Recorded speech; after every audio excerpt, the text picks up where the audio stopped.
When I was an angsty teenager, I moved in with my mother and stepdad to escape a, less than desirable situation. Because of the move, I was enrolled in a new school. This school was located in one of the sketchiest neighborhoods in the city. Everyone who resided in that area was relatively low income, my family included.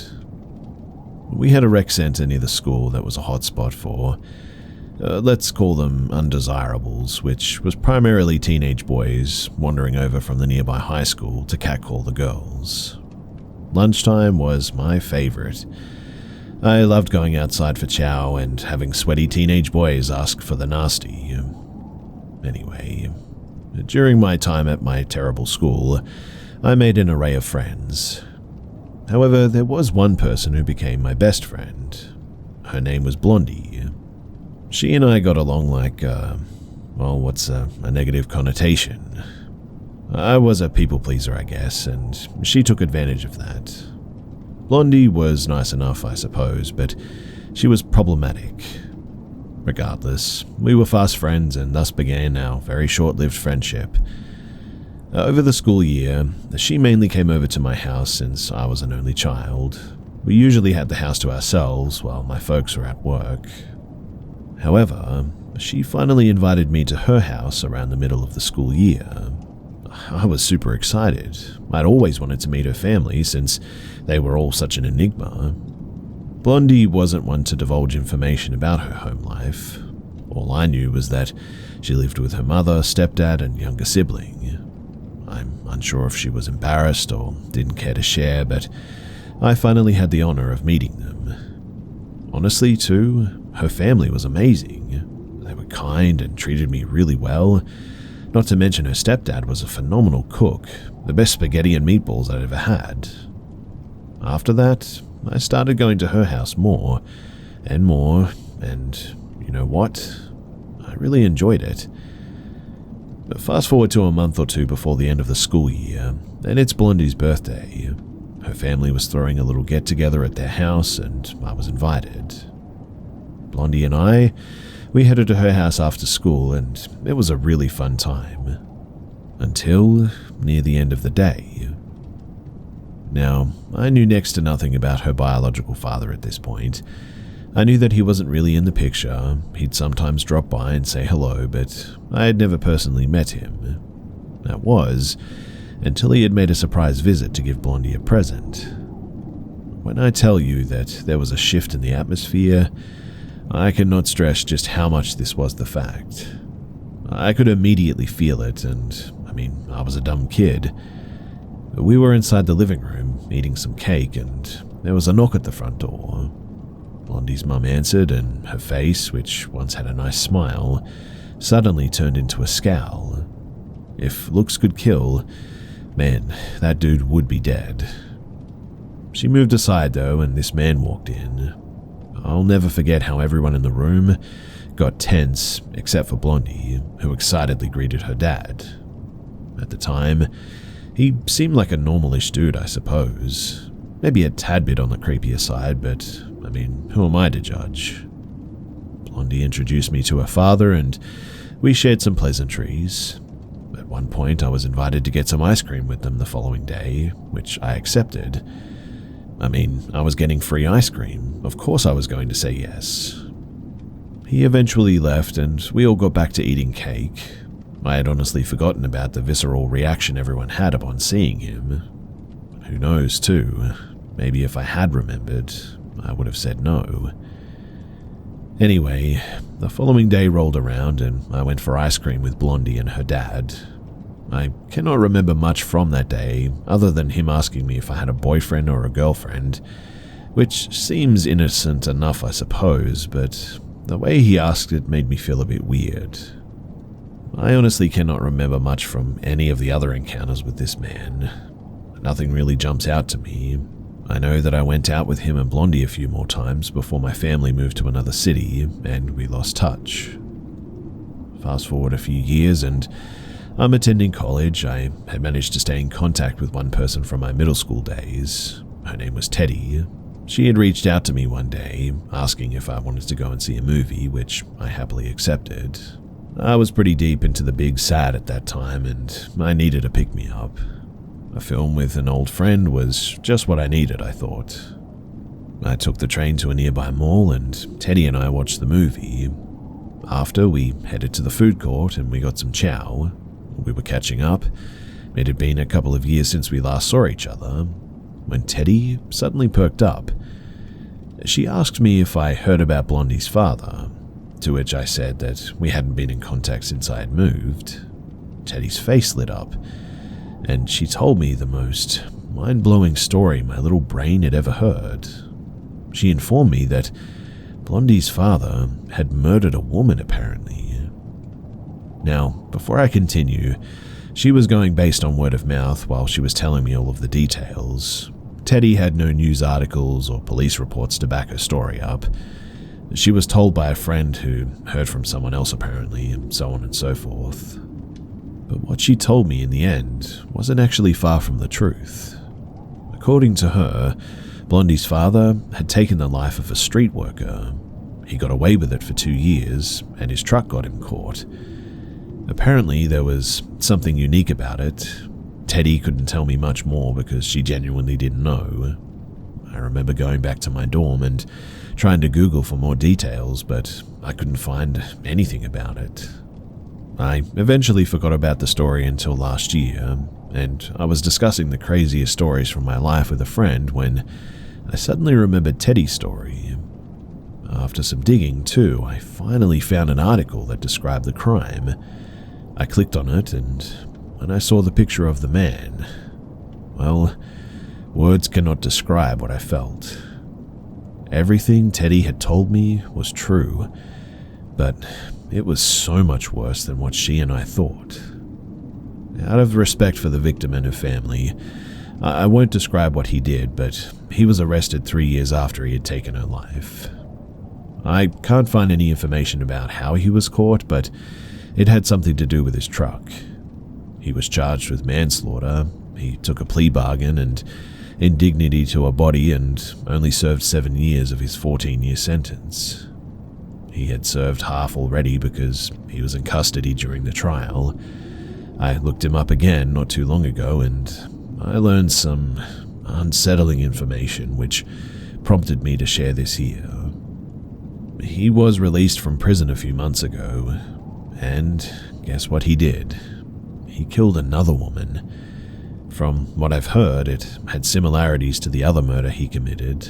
This time around, he's charged with second-degree murder and indignity to a body. There's unfortunately still not a lot of information about the second woman, but both of his victims were mothers. They both were cruelly taken from this world, and I still cannot wrap my mind around all of this. I mean, I met this monster. I was best friends with his daughter. I don't think I was personally in any danger, but the fact that I met someone capable of such heinous crimes, it honestly scares me. I can't even begin to imagine just how Blondie must have felt after learning of her father's crimes. Anyway, I apologize for being a bit vague regarding the crimes, but again, I don't want to disrespect these people. I know some of you really want to know everything, but it just didn't feel right to share their story, especially since it had little to do with me. I mean, I was just the schmuck that was friends with the daughter. Also, I would like to provide more information about how Blondie is, but I cannot remember her last name for the life of me.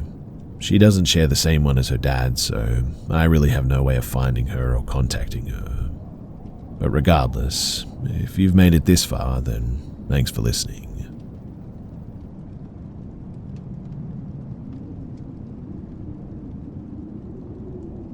This week has been absolutely hectic for me.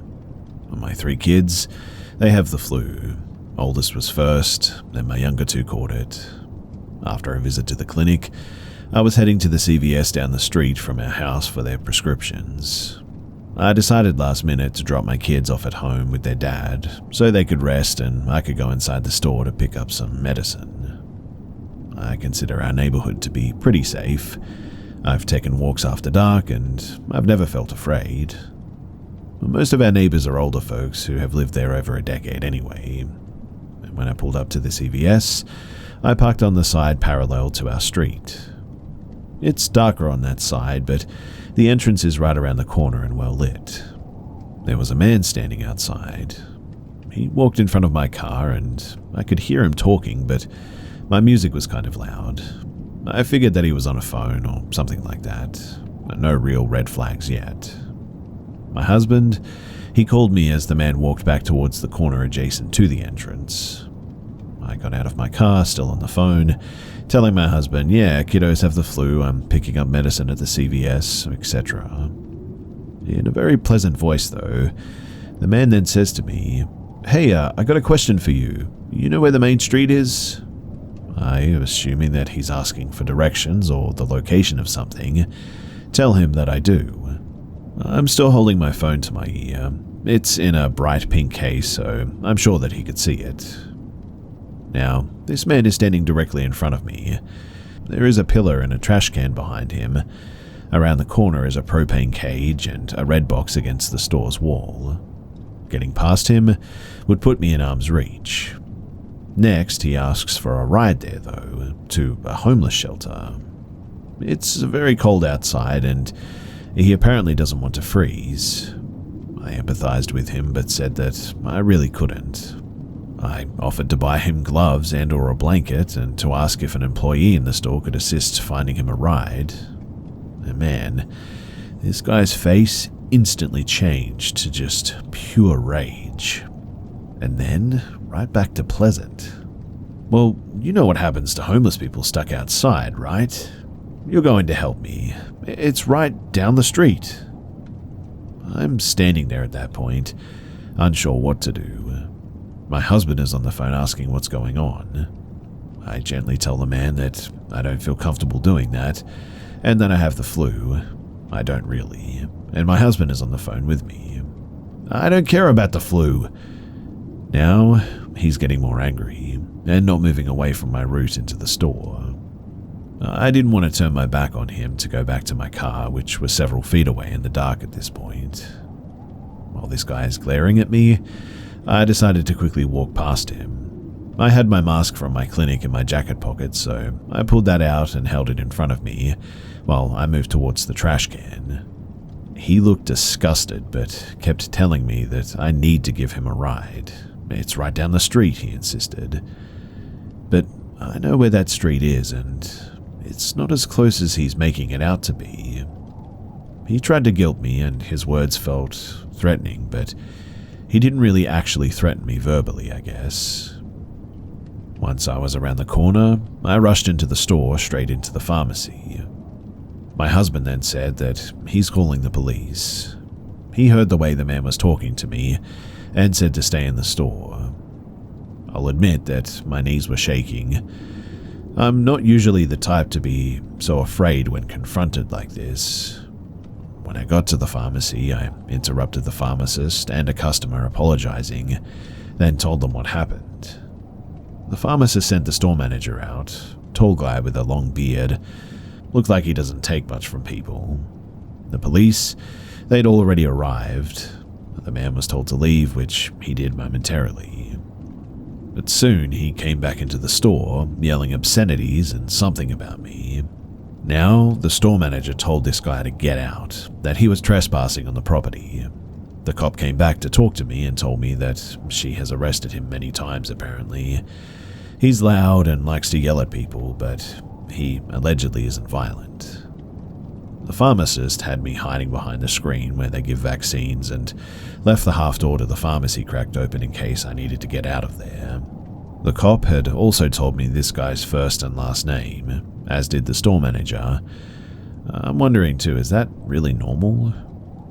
Anyway, the prescriptions are finally filled in and I leave the store. The police park next to my car to keep an eye on me. Oh, and the man refused a ride from the cop to the shelter in the end. Later on, I looked him up though. His name is unique, so he was easy to find online. And surprise, surprise, he has a long record spanning 3 states and several counties. tons of public intoxication charges, DWI, urinating in public. But then, there were the assault and battery charges, and indecent exposure. I also looked up the homeless shelter, and yeah, as I thought, there isn't one where he wanted me to take him, but that area is definitely super sketchy. Earlier today, I went to the corner store across from the CVS and told my friend, the overnight shift employee, what happened. She kicks him out of the store and calls the police every time that she sees him because he yells and threatens customers apparently. But he always takes off before the police arrive. Now, I know that I could have handled that better. I was blindsided by his instant shift from pleasant to filled with rage, I guess. A big thank you to the pharmacy team, though, who kept me safe, and the store manager for confronting the creep as well. I mean, they really didn't have to do all that, but they did. I'm thankful, too, that my husband recognized that I was in an unsafe situation over the phone, because if the police hadn't arrived, I really don't know what would have happened. This man is still out there somewhere in my area, and I really, really hope that I do not run into him somewhere out there.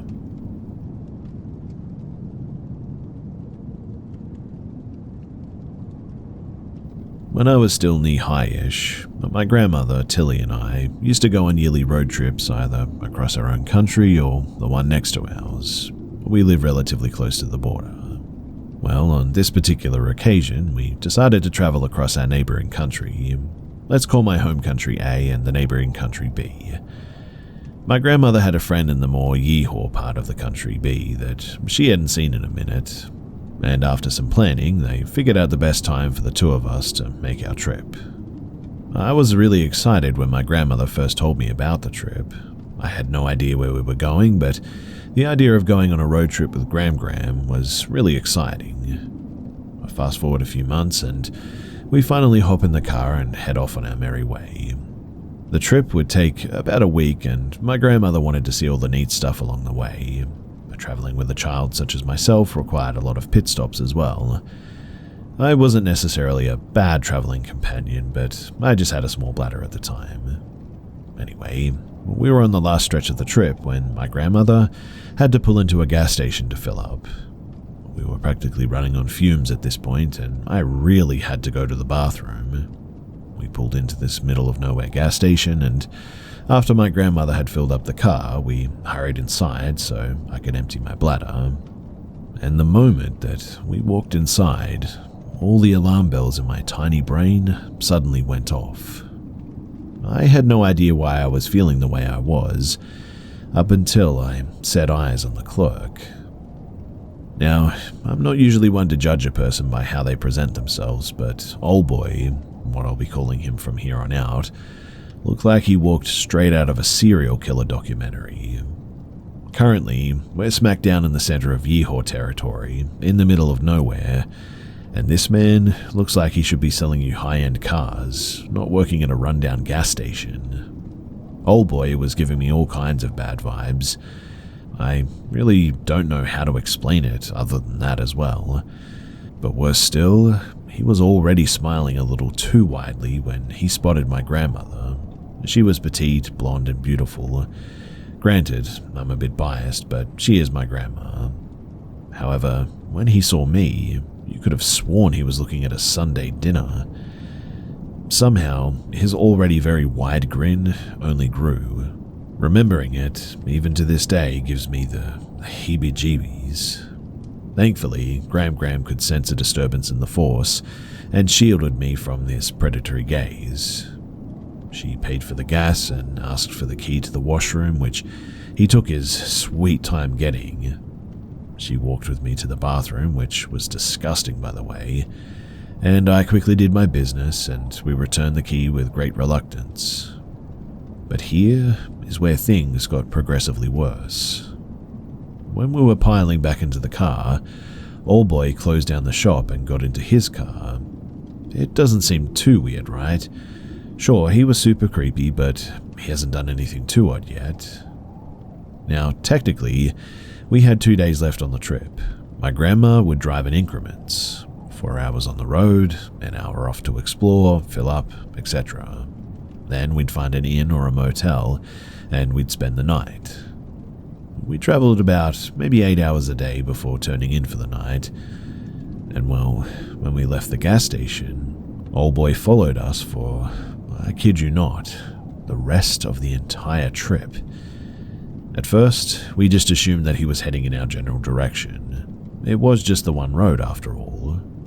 But after the third turnoff and old boy was still tailing us, my grandmother finally realized that we were being followed. This man then proceeded to follow us for, and I wish I were joking, 12 hours. My grandmother refused to stop driving unless it was absolutely imperative. For anyone wondering why she didn't just call for help or why she didn't pull into a police station or something, don't worry, you're not the only one. To be perfectly fair to my grandmother, she didn't have a phone, and despite somewhat knowing where she was, it was still pretty much unknown territory. She wanted to get to a familiar surrounding, so there wasn't the risk of getting lost, I think, and we finally made it to the city where her friend resided, and that's when we pulled into a police station. The mad lad pulled up next to our car, just as we headed inside the building as well, and watched us. I don't know what old boy was taking, but he sat there while my grandma talked with the lovely lady at the desk. Thankfully, the cops handled the creepy man with ease, but I'll never forget that smile that never left his face while he was being escorted away. Needless to say, that was the last time that we road tripped to Country B, and one of the last times that we actually took a road trip in general.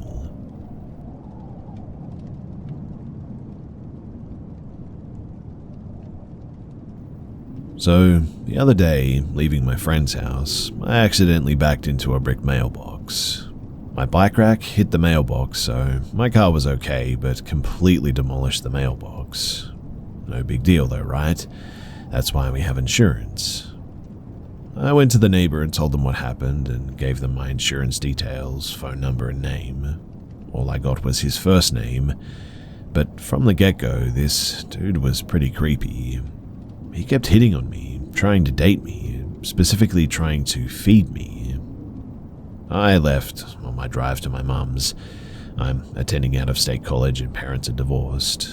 And the guy I backed into, Robert, began to text me and call me.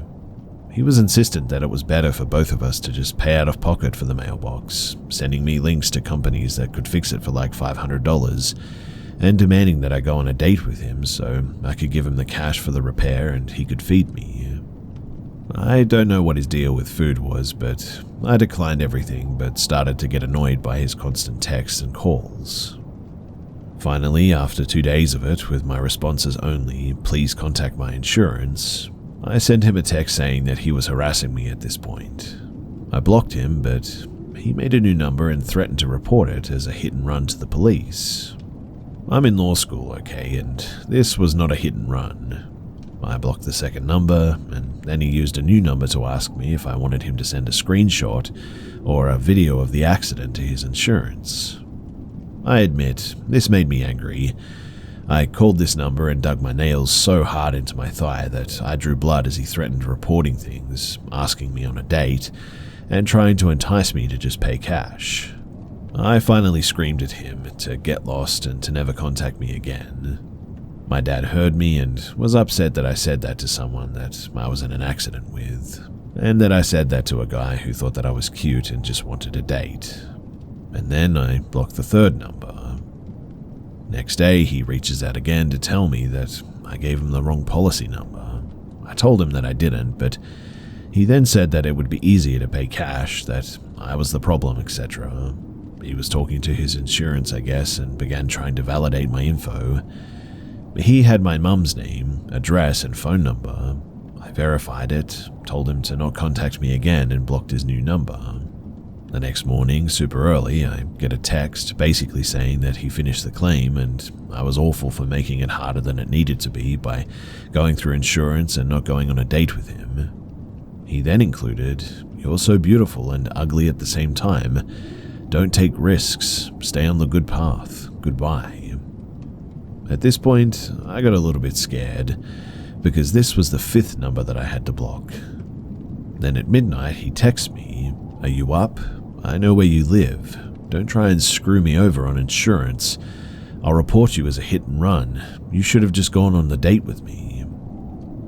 I took the phone to my dad, showed him the text, and I filled him in. My dad, a pretty scary dude, then calls the guy. He answered, "Shoot, I knew you were into me, but do you want to come over?" My dad got pretty mad at that. He said that he was going beyond harassment, that this was his final warning to not contact me, that he didn't care how he reported it, etc. Robert began saying that I came on to him and offered sex as payment, invited him to my house and was horny or whatever. Instantly, we blocked him, police were contacted, insurance was notified, all that stuff. Next day, I talked to insurance, protective order was filed, got another text telling me that I shouldn't have involved police, blocked the 7th number, notify police, go to stay at my dad's place because dude doesn't have this address. My dad is a very tall and very scary dude who loves his Second Amendment. But late last night, watching Star Wars with my dad and older brother, the doorbell rings. Dad goes to see who it was, and I kid you not, it was Robert with a trash bag filled with things that I apparently left at his house. At this point, I call the police. My dad goes ballistic, all the things. Police came and they arrest the guy. The bag? Well, it was filled with lingerie, a knife, lip balm, and a Dita Von Tess fetish book. I just met with an attorney and, plot twist, the guy doesn't own the house. He is actually an illegal immigrant, is married, and is also being deported. I feel awful that he's being deported, but I genuinely think that he wanted to, well, assault me or perhaps kill me or something. I go back to school in a few days and I'm actually pretty terrified that he or someone else will follow me there.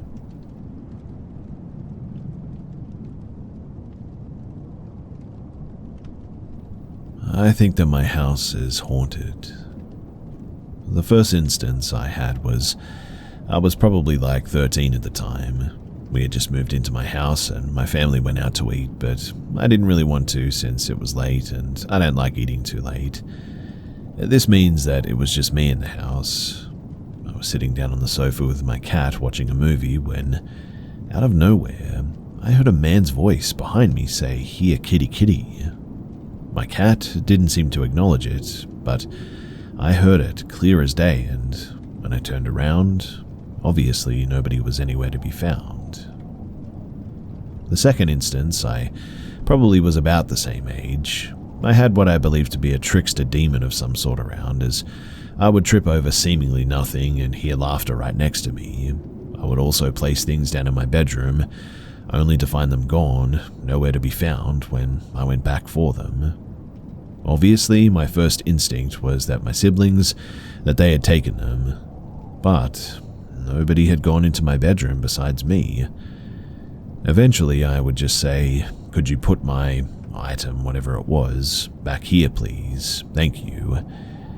And suddenly, when I would walk out of the room and walk back, it would be back exactly where it was before.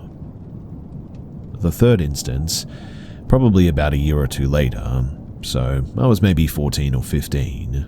I was going to go up the mountains behind my house for a hike, but it was dry season, so all the prickly bushes and such were all over the hill.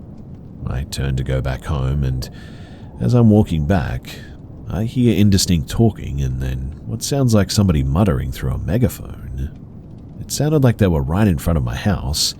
Definitely would have been heard from inside, so I ran inside and asked my mother what all that noise was, but she was like, "What noise?" The fourth instance, about 3 months ago, so I'm 18 at the time, my grandfather had gotten sick in another country and wasn't doing too great. My mother had this weird feeling that he was lost, and I had gone into the den of my house and started pacing a little bit because I have anxiety and that's just what helps me not to panic. As I'm walking, I see out of the corner of my eye somebody following me. Feet behind mine, glimpses of a face when I turned, but only ever out of the corner of my eye, never fully in sight. And upon seeing that, I booked it because that was just way too much. Now, the fifth instance was about a week ago, actually. My mother, sister, and I, coincidentally the only people in my house that believe in the supernatural, were standing near the fireplace talking about whether or not my mother was going to buy my grandfather's ashes from the funeral home in another country. When all of a sudden, we heard a loud bang on the wall, and my mother's mailbox, where she keeps letters and bills and such, suddenly fell to the floor. Mind you, that thing was nailed into the wall. I mean, there's absolutely no way that it could move. But the only things that fell out were her checkbook, a pen, and a few old credit cards. We all looked at each other, and I guess my grandfather really wanted her to pay for him, after all.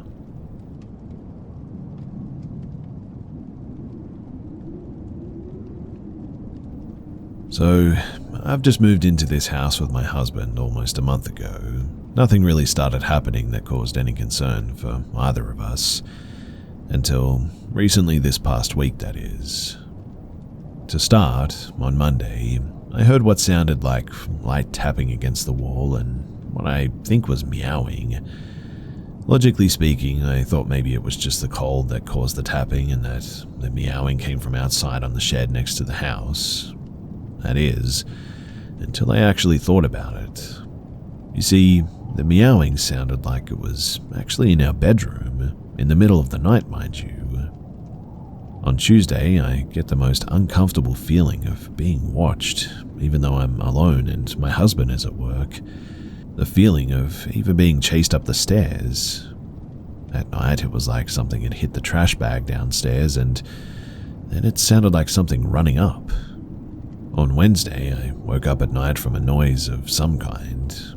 It sounded like someone was slamming the edge of a credit card or something on my bathroom counter, which is just outside of my bedroom door. This continues for like 30 to 40 minutes until suddenly it just stops.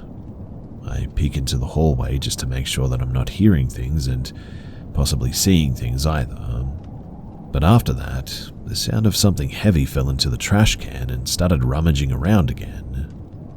And today, Thursday, possibly one of the creepiest things that has happened so far, and I know that I'm not going crazy. So, my husband and I were downstairs making breakfast, and I was telling him about what had happened last night. While we were talking, we both went quiet, and I looked at him as if I was terrified because it was the sound of the credit card again, but this time it was in the coat closet, not in the bathroom. Fast forward a few hours when he goes to work and the sound of somebody slamming into my downstairs bathroom takes place. Then came the knocking, around 5 of them. Not continuous, but definitely semi-frequent. I've been extremely jumpy since all of this started happening, and honestly, I just don't know what to do.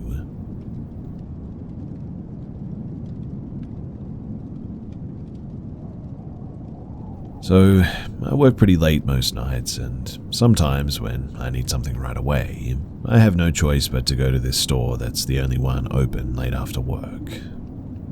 So, I was driving home and noticed a car behind me super close with their lights really bright. I thought that it was a cop at first, but made a turn and no, it was a small black sedan. Okay, that's a bit weird. I kept going my usual route and start noticing this car's flashing their brights behind me over and over again while following me my whole route home. I know that I didn't drop anything because all I brought in the store were my keys and phone for Apple Pay. The trunk wasn't open or anything either. I was seriously getting weirded out, so I made a fast turn and started going 60 on this back road that I didn't even care about cops anymore. In fact, I actually wanted to be pulled over at this point. And well, this dude was right there behind me, going 60 as well, still flashing his beams. Finally, After about 10 minutes of this, there were these cops in the road doing construction, directing traffic, when I looked back and he turned off right away. I have no idea what just happened, but something tells me that whatever it wasn't good.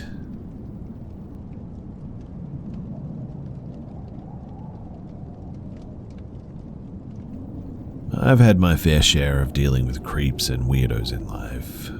Some encounters are not as serious, but creepy nonetheless. But a few years ago, when I was living in Los Angeles, California, I lived next door to a mortuary. Tons of creepy energy from here alone. And right behind my house was a halfway house full of ex-cons, drug addicts, alcoholics, etc. The house was 2 stories and overlooked my backyard. They would play loud rock music early in the mornings, and some of them would sit in the window upstairs to smoke as well. But there was one guy in particular, though, who smoked a lot. Almost every other hour, I would see him taking drag after drag from his cigarette, watching my backyard intently.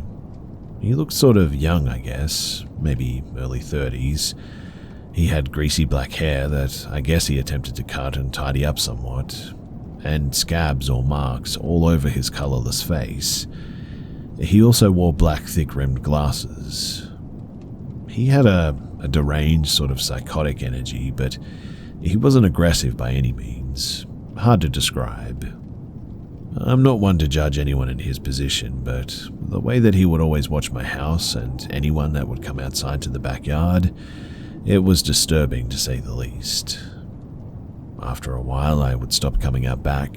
He would always be up there, wild, unblinking eyes watching me as I walked around. He never spoke or made a sound, he just sort of watched. One day, though, I was watching movies with my family in the living room. The living room of that house led into the backyard. There was a window behind one of our couches that faced directly outside. We had the blinds and the windows open, and it was a warm night. Sometime in the summer, I was sitting on the couch with the window directly behind me when I thought that I heard something outside, but I wasn't sure. For some reason, I turned around to look out the window, though, and there he was. He was shirtless. I could see scabs all over his upper torso. His eyes were wider than normal. They had a sort of sick, perverted look to them. There was no cigarette or smoke that I could see. His hands were down, out of view. I think he was even nodding his head a little bit, but we stared at each other for a short few seconds before I abruptly closed the blinds and silently continued to watch the movie.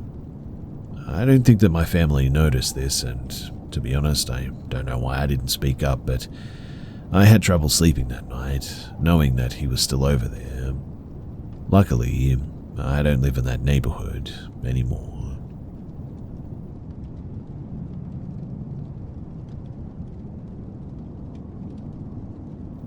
So, I'm from California, but me and my family lived in Atlanta for about 2 years, from 15 to 17 years old.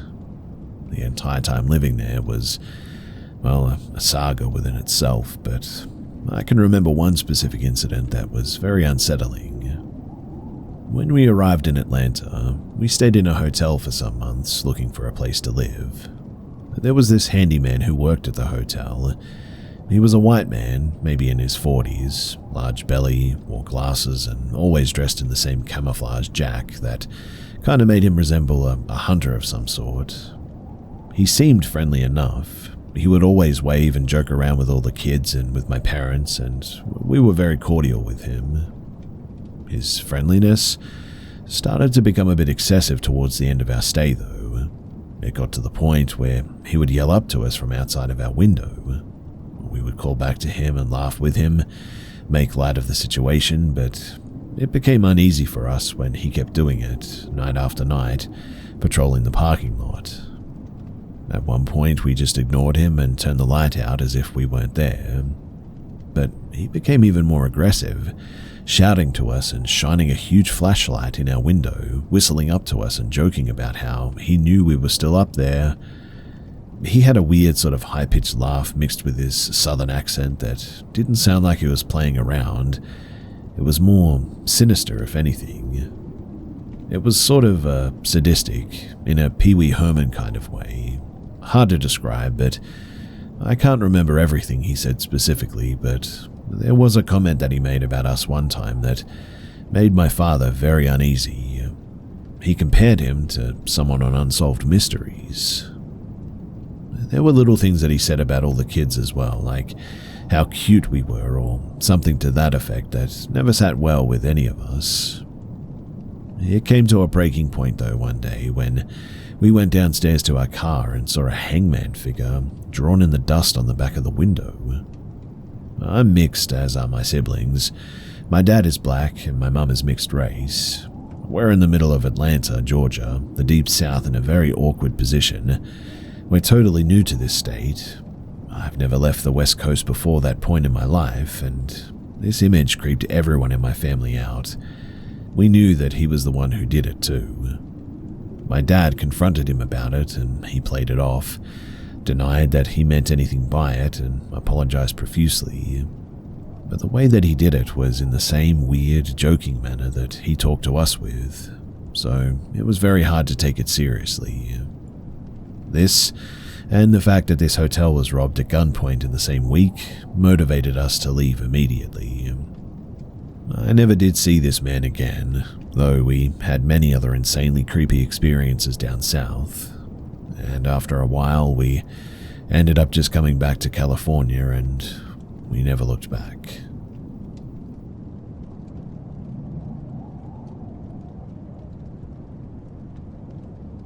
I have hundreds of stories from my father about paranormal encounters that he's had, but he has two of them concerning what I believe to be skinwalkers. Both of these take place in the southeast during the late 80s or 90s. To begin with, my dad is Native American and spent a lot of his childhood and early adulthood out in the middle of nowhere. Now, the first one, my dad was walking around in the woods of a reservation with his friends.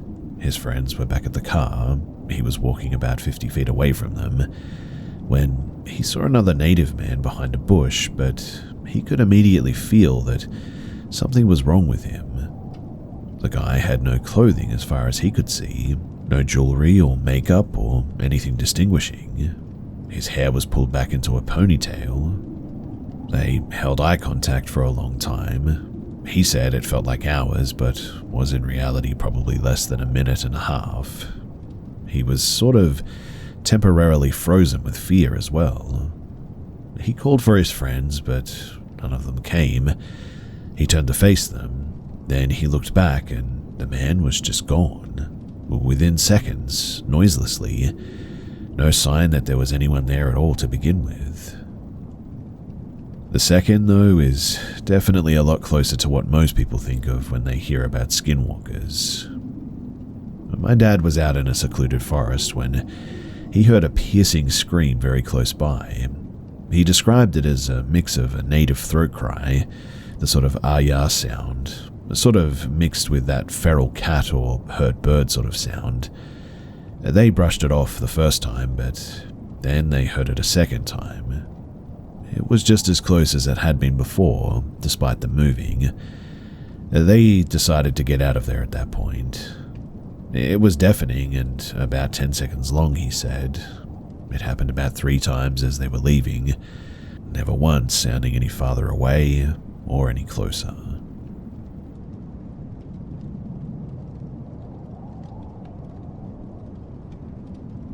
When I was 18 to 19, I was living on my own for the first time. As a freshman in college, our days consisted of going to class in the mornings, then getting Chipotle, then going back to the apartment and smoking weed for the rest of the day or night. It was nearly every single day that we did this.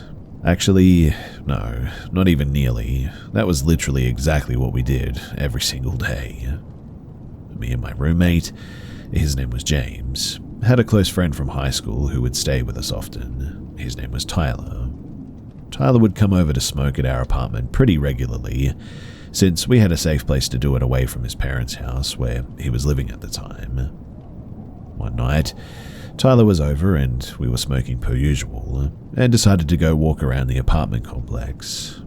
It wasn't late, maybe 8 p.m., but as we were walking, a pair of guys who looked to be a little older than us approached and asked us if we had any weed. James, the dullard of the group, immediately said something along the lines of, "Yeah, we could get you some." Tyler and I were already in the process of saying no when he said that to them, as we lived in a state where you actually had to be really careful about weed. Next thing we know, James has invited the two guys into our apartment to smoke with us, and this despite our discontent. Remember too that we're 18 and 19 at the time, high and just as stupid as anyone could be. Anyway, the two guys come into the apartment, we smoke, and the whole time they're just being sort of weird. One of the guys keeps making jokes that he's an undercover cop, saying stuff like, "Notice how I'm not inhaling all the way? Undercover cops can smoke weed, but as long as they don't inhale, then it's fine." Now, in retrospect, these guys were just a little older than us and were totally messing with us by saying stuff like that. But it freaked Tyler and I out a lot. So much so that after the two guys left, we insisted on going and hiding our bags of weed before the inevitable police raid rained down on us. A quick disclaimer here, I know that we were stupid for actually thinking that they were cops, but we didn't know any better at the time. We were paranoid and all we could think about was the possibility of getting a misdemeanor weed conviction, which carried a $1,000 fine and a 1-year probation. Well, those two guys do not end up being the creepy part of the encounter. You see, Tyler and I, in a state of weed-induced paranoia, decided to go and hide our backpack full of weed in the woods outside of the apartment complex until we could confirm that our apartment would not be raided. By this point, it's probably about 1:30 in the morning. We set off on our journey into the woods, hide the weed, and identify a few landmarks to ensure that we can find it again. Because, Lord forbid, we lose even an ounce of weed, right? We feel a lot better after hiding the evidence and set back towards the apartment. We re-enter the complex and are walking along jovially towards my unit. As we're rounding the corner to my building, I then hear the sound of pant legs of athletic pants sweeping together as if somebody is running. No, sprinting up behind us. Before we can even turn around, we hear a deep voice yell from behind, "Get on the ground." I turn around long enough to see a masked man pointing a pistol right at us. We both immediately hit the deck as he screams at us to give him all of our money. Needless to say, we were 18 years old and weren't exactly carrying large amounts of cash on us. But we emptied our pockets, although all we had were our cell phones and empty wallets. He became increasingly angry and told us to get up and face away from him. Now, this was obviously already a scary situation, but this is when it got extremely terrifying for both of us. Just a couple of days before this, 2 teens had been brutally murdered in our area in the same fashion, forced to face away from their killer, and ultimately shot execution style in cold blood. And they hadn't caught the guy yet. It was all either of us could think about in that moment, as it was a highly publicized crime that everyone in our area had heard about. I know that I'm totally outing my general location right now, but I know people are going to want to know what case I'm referring to. Plus, neither of us live in that area anymore, or even that state. So look up Jeffrey Hazelwood murders online for more context. But there is a happy ending to this, because the guy proceeds to instruct us to walk. He walks behind us all the way to the exit of the apartment complex, and as we exited, we heard the sound of running again, this time away from us. We slowly turn around and realize that he's gone. But we were still so freaked out that we kept walking and called a friend to come and pick us up from a nearby Waffle House. To this day, I'm really glad that only psychologically rather than physically, we were harmed by that ordeal that night. Oh, and by the way, we went back to the woods first thing the next morning and picked up the backpack in order to continue our era of stoner degeneracy.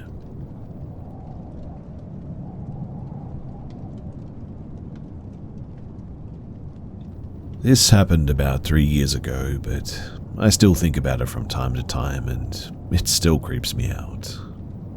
So, I, a 21-year-old male at the time, had just moved into a new apartment on the first floor of a building. It was late one night, and my roommate was out when somebody knocked on the door. This was not uncommon as we were in college and my roommate had friends that would come by to hang out at all hours of the day. I just figured that it was one of his friends, so I get up and I check the peephole. Staring right back at me through the peephole is an eyeball pressed against it though. Again though, this is also something that one of our friends might do, just to be funny. I sort of chuckled and opened the door, surprised to see a guy in his mid-20s that I didn't recognize. He was strange as well, to say the least. He was very hyper almost, and immediately launched into a door-to-door salesman type pitch. I can't remember exactly what he was even selling, but it was something about the local university, which I also attended at the time. The whole time he was talking, he kept looking past me into the apartment. He was fidgeting and even standing on his tiptoes to see inside. Still, I just thought the guy was weird and nervous and might not even be all there or whatever. I politely declined to buy anything from him, but he wouldn't take no for an answer.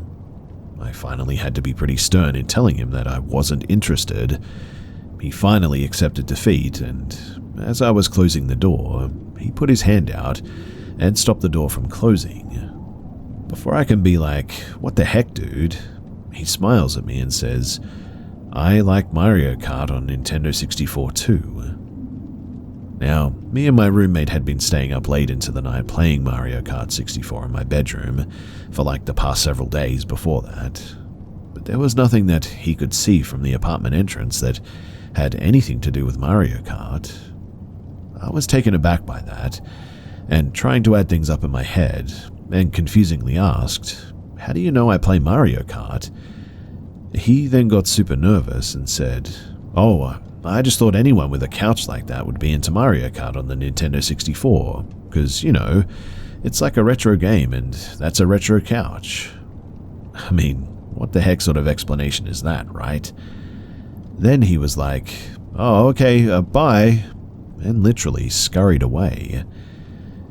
I shut the door and I locked it. I start trying to put the pieces together on how he could have known that, because obviously it wasn't because of my grandma's old couch. Remember too that it's a first floor apartment that backed up to the woods. My roommate got home shortly after that, and I immediately tell him about the encounter. He was freaked out too, and so we started investigating. At first, it seemed as if there was no way to even see inside my bedroom. I mean, my blinds were always down. We went outside and tested it and found that the only way to see inside would have been if you had your face right up against the window, and even then you kind of had to crouch and close one eye just to get a glimpse of the inside. A couple more creepy details as well is that my window was over a balcony, and the Nintendo 64 console itself was stored inside of the TV stand and wasn't even visible, which means that you'd only be able to see while we were actively playing, which we never did until we were a little bit stoned and it was like 2 a.m. So basically, this creep had been jumping the railing to our balcony, pressing his face against my window and watching us play Mario Kart in the middle of the night for who knows how long. I never did see that guy again, but needless to say, I was pretty paranoid for a while after that. I constantly checked my windows and woke up in the middle of the night paranoid that he was standing just a couple of feet away, watching me sleep. It was just a very unsettling encounter, I guess. I'm glad that nothing more ever really came of it and that I never saw him again, but I have always wondered exactly what his motives were.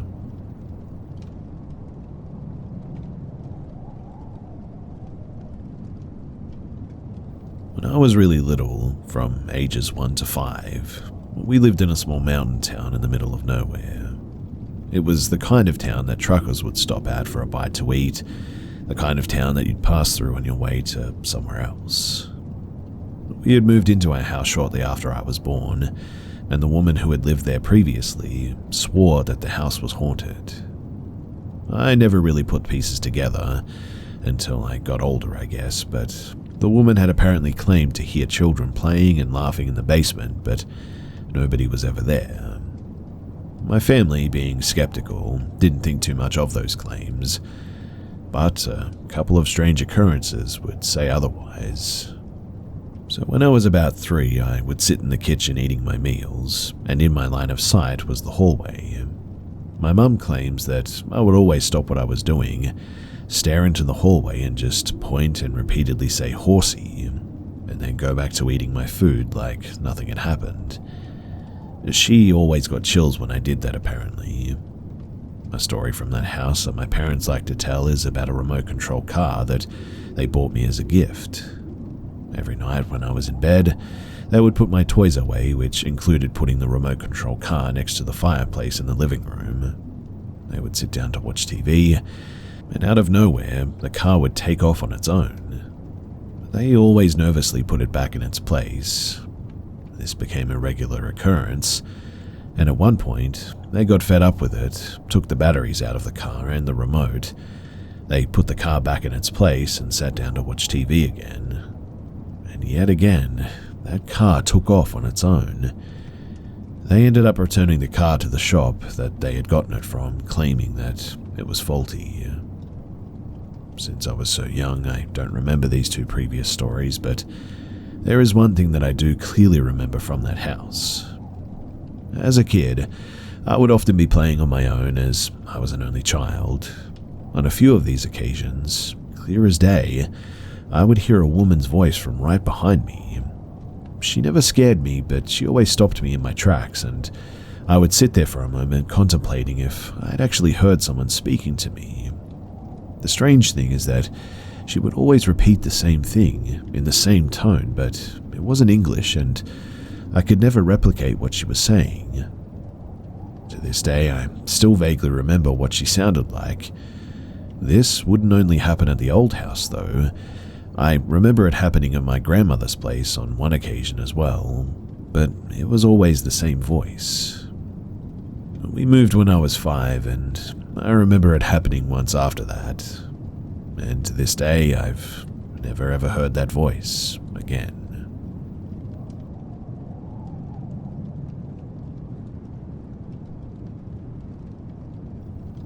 I've been on the fence about these experiences as I just cannot explain them. There's probably a reasonable explanation for some of them, but as they started happening more frequently, it became kind of a commonly discussed topic between me and my co-workers.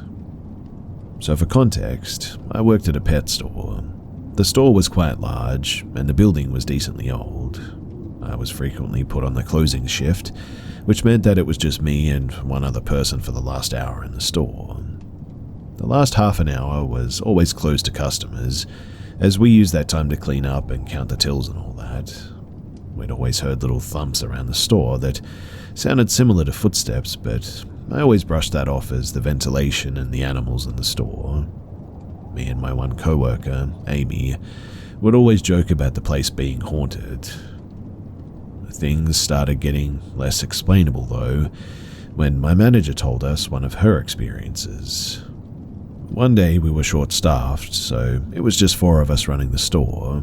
Me and the other 3 were all up near the cash register, and my manager was in her office. The bathroom and the office are right next to each other, and you can hear pretty clearly any conversation being held in the office from that bathroom. My manager had gone into the bathroom, and when she came out, she came up to the cash register and asked if anyone had just been in the office. Obviously, we hadn't.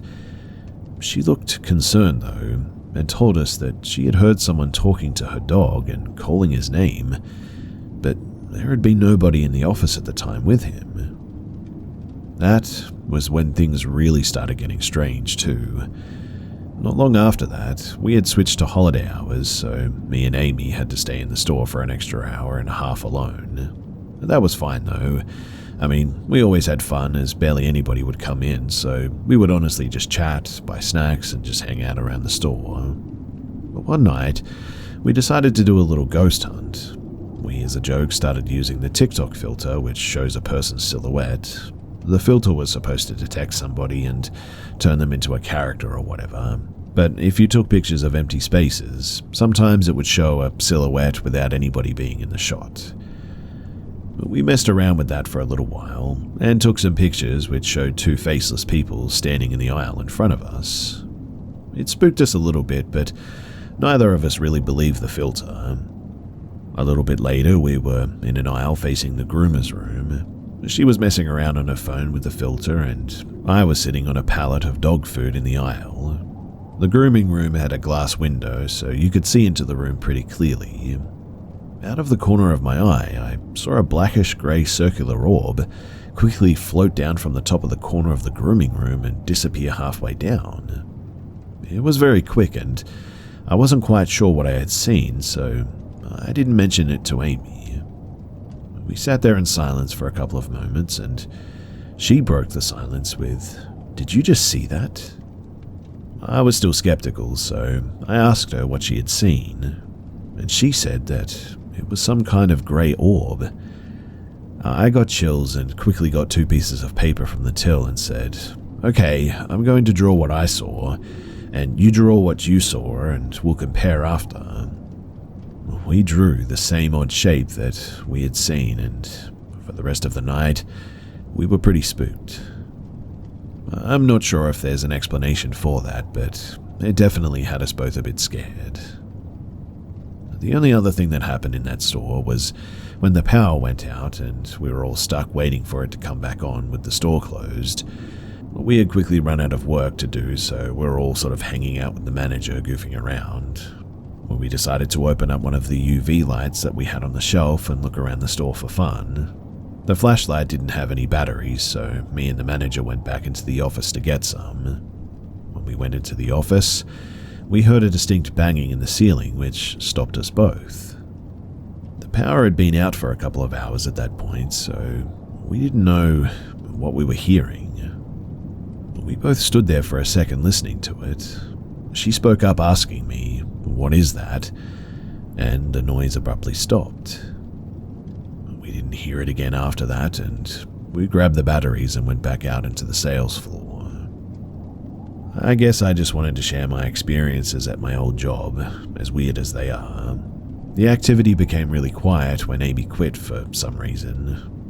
I'm not sure if it was because we were messing around and calling it out, but I definitely was scared to be in that store alone from that point on.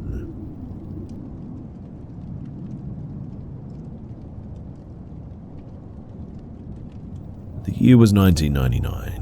I was a 10-year-old kid living with my mother, brothers, and stepfather in a small, humble house in Santana da Parnaíba, Brazil. We had been living there for just over a year. For context, to this day, our home and the other houses in that street stays only in one side. The other side, there's a big, huge Atlantic forest reserve, and there's a quarry inside of it as well. Today, there's a tall wall that separates this forest from the rest of the neighborhood, but in that year, this wall didn't exist yet. Also, the street was pretty muddy, but there was no asphalt at that point. And that street was a bit far from the rest of the neighborhood as well. If you go down the street, you'll need to walk like 200 meters, turn right and take a street that will lead to the other streets, or just walk straight for almost 1 kilometer in an empty road with no houses, just trees and bushes to reach the other neighborhood. If you go up that street, you would find other houses, but always side by side on the same side. My mum's house was the first one, or the last depending on the direction, of that street. So, one night I was sleeping in my room along with my brothers. My stepfather and mum were in their room, and they heard a loud, heavy and slow steps on the ground, far away from outside the house, coming probably from that empty road. The sound was heard pretty far away, but it came closer and closer, one step at a time, slow, almost like an elephant on 2 legs. When the sound reached the house, These strange footsteps then began to climb the outside wall, as there was no wall separating the house from the street at that point. The steps kept the same pace, and they didn't slow even when climbing that wall, as if it, whatever it was, could walk up the wall unaffected by gravity. The house vibrated with each step, and that was when I woke up. I heard the last few steps on the wall, and then it started walking along the slab, keeping the same slow pace until, whatever it was, stopped at the top of the stairs that gives access to the slab, and these stairs led to what was the living room at that time. To get access to the slab, there was a type of door made with a wooden frame and asbestos tiles at the top of the stairs, and from inside the house it was closed with a bolt and a padlock. And it was at those steps that it stopped. Then things started to diverge a little bit here. I was listening in my bed, without understanding what was going on, obviously, and after 3 or 4 seconds of silence, I heard a loud metallic noise rolling down the stairs, almost like someone had thrown a lot of tin cans down there. But my mum and my stepfather said that they heard a loud, heavy thing rolling down, almost like a dead body or something. My mum and stepfather ran out of the room as they thought that someone was inside the house, or maybe one of us kids had fallen down the stairs or something. I was in my bed scared when they entered my room, and I asked what was happening. They said that they didn't know. After checking under my bed, I couldn't help but be curious, and I went to the living room, and there I saw that the access to the slab was still locked, and there was no cans or body on the stairs or anything. Also, there were no steps away from the place. After that sound, everything just went silent, and the steps never went away or never seemed to move or anything. My stepfather grabbed a flashlight and we got up the stairs to check. Everything seemed to be in place though, except for our dog. Our dog was crying and was completely curled up, stuck and motionless on its own chain outside the house that was underneath our water tank. Our dog seemed to be absolutely terrified by whatever that was, which was very out of character. We never did see anything like this before or after that day. My mother and stepfather still live in the same house, but it's renovated at this point and completely different from that time. I know it's a weird story, and look, I know I don't have any proof or anything like that, but I know what I heard. If you've listened to this, then thanks for listening, and I hope you at least found it interesting, regardless of whether you believe it or not. I want to assure you, though, that it's a true story, and it's something that I still scratch my head about.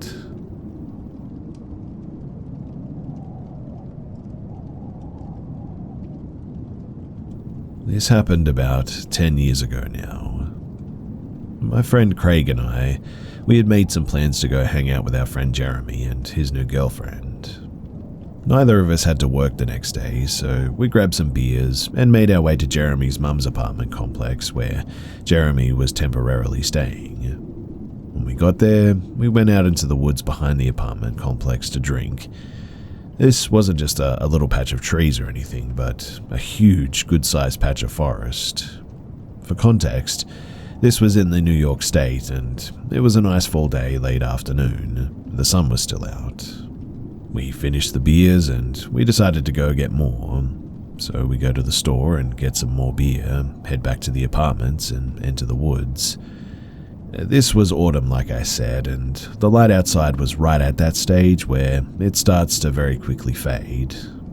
We underestimated how dark it would be once we were in the woods, and how fast the light was fading away.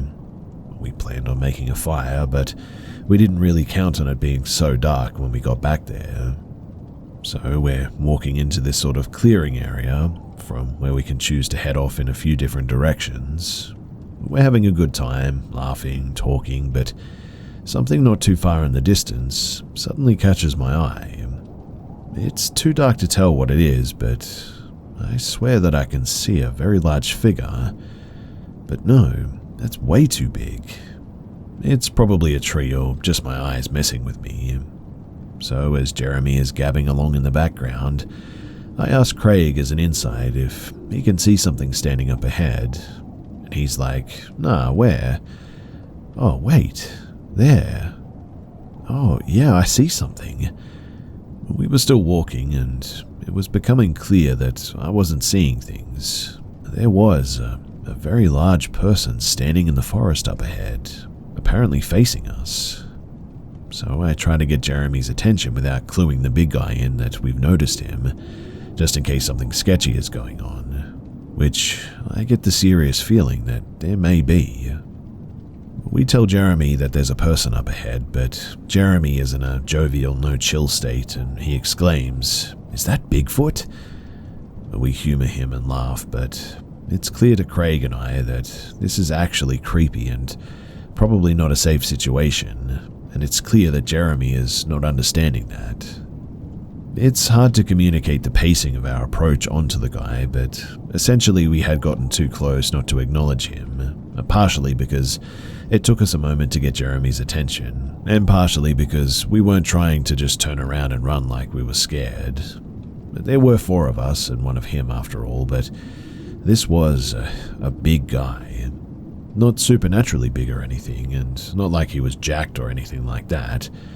Just a naturally huge dude, very tall and heavy without being particularly fat, and he was just standing there in the middle of the forest, in the dark, alone. So, as we approach this guy and just sort of say, "Hello," Jeremy, the absolute fool that he was, gets way too close into this guy's personal space as he enthusiastically tells him about how scary he looked standing in the woods alone like that. "We thought you were an alien or something, bro. I thought you were gonna jump and be like, buh." Jeremy mimes an extra set of teeth coming out of his mouth like a xenomorph from the Alien vs. Predator movies, all up in this guy's face, mind you. To be clear, Jeremy is not trying to be intimidating or a jerk in any way. He's trying to be friendly and joking around with this guy, but he is literally leaning into this dude and practically sticking his hands in his face with his impression of an alien. Did I mention that Jeremy was kind of a moron? Well, Jeremy was kind of a moron. I love the guy, but it is what it is. And Jeremy's poor girlfriend, who was a few years younger than us and very shy, was clearly terrified, to which Jeremy was also oblivious. So Craig and I are both standing here, kind of trying to brainstorm a way out of this situation.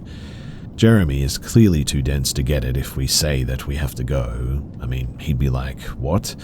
We just got here. Aren't we having a fire?" Plus, we were trying to seem confident and in control of the situation. The big guy says, "Oh, are you guys drinking? I got some drinks too." And he walks over to the tree line where he has a bag laying beside a tree. He reaches inside the bag, and while he grabs a beer with one hand, he sort of sneakily pulls something else out with his other hand and places it in his hoodie pocket. I was convinced that it was a knife or a gun, probably a knife in all honesty. He then approaches us and cracks open his beer. I sort of glance around casually, and then I notice something else. Somebody else is out there too. There's someone moving along the tree line to our left, a relatively good distance away, but somebody else is out there for sure, and they're circling around us as if to come up behind us. And at that point, I was like, to heck with this. I need to leave now. So I go, "Well, I gotta work in the morning and Craig's driving me home, so we gotta get out of here." Jeremy, in his infinite wisdom, responds, "What? You said you didn't have work tomorrow." I facepalm so hard on the inside at this point. "No, Jeremy, you must have misheard me. I said that I do have work tomorrow." And Jeremy, proving that there's no end to his wisdom, says, "All right, guys, well, it was nice hanging with you. Get home safe." Apparently, he wasn't leaving the woods with us. Craig and I started walking away, and I told him about the other person circling to get behind us, and that we needed to move.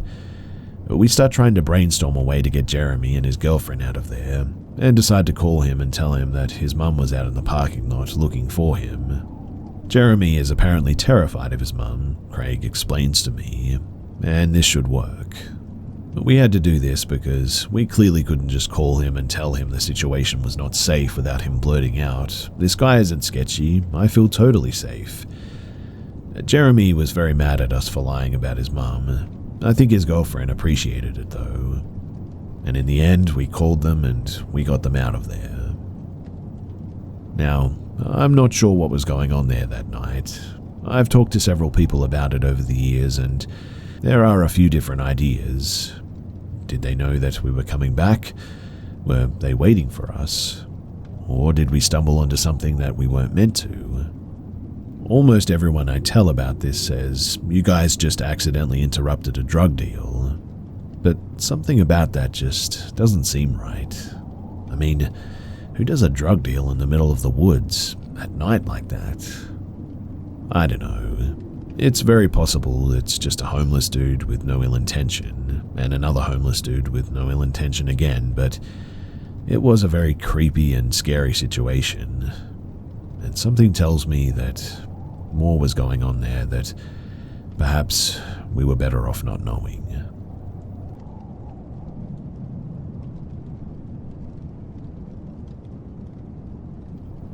This happened about 25 years ago, but I still think about it on a regular basis.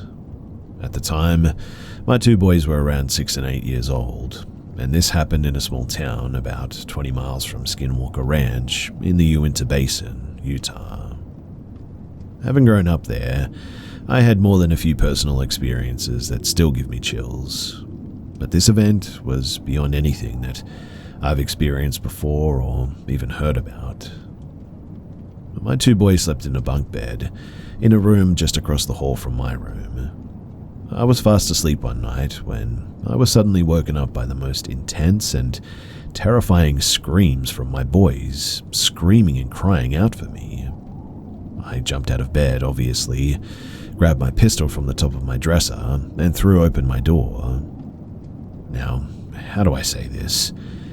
There in front of me, running out of my son's bedroom, was a 2 to 3 foot bright green creature. I have no idea what it was, but it looked at me as it exited their room and shot down the hallway, made a quick turn and shot down my basement stairs. Keep in mind, all of the lights were off, but this thing stood out, bright green in color with black patches on its face and body. I only got a quick look at it, but what my kids would tell me absolutely terrified me. I ran into their room and flipped on the light. There they were, both of them standing in the middle of the room holding their pillows. They were crying and screaming so hard that I couldn't understand what they were saying. My wife came in and began to calm them down while I went looking for whatever just ran down to my basement. I searched everywhere, every corner, every nook and cranny, but in the end I found nothing. I went back upstairs and asked my boys what had happened. Without going into great detail here, what they told me was horrifying. My youngest son told me that he woke up and noticed something green hunched over, standing in the doorway, just looking at him. He wasn't sure what it was, so he sat up, and when he did, this thing started grinning at him with big teeth, causing him to let out a scream, waking up my older son. While my younger son was telling me what he had seen, my older son spoke up and said, "It looked like Darth Maul, but green." If this sounds unfamiliar, Darth Maul is a Star Wars character. Look him up and you'll get an idea as to what this thing looked like. Just imagine a short, hunched-over Darth Maul, basically. Now, I guess out of fear, my youngest son grabbed his pillow and started hitting this thing, which had now moved into the room closer to them. He then tells me that it grabbed a hold of his pillow and started growling at him. This caused my older son to start screaming as well, and within seconds, he joined in with his pillow, hitting it over and over again, until it suddenly let go of the pillow, turned and started back towards the bedroom door. I think it must have heard me open my door or something, because this is about when I saw it, and like I said, I didn't get the best look at it, but it was bright green with black patches, and it moved extremely quickly, like way faster than any human can move.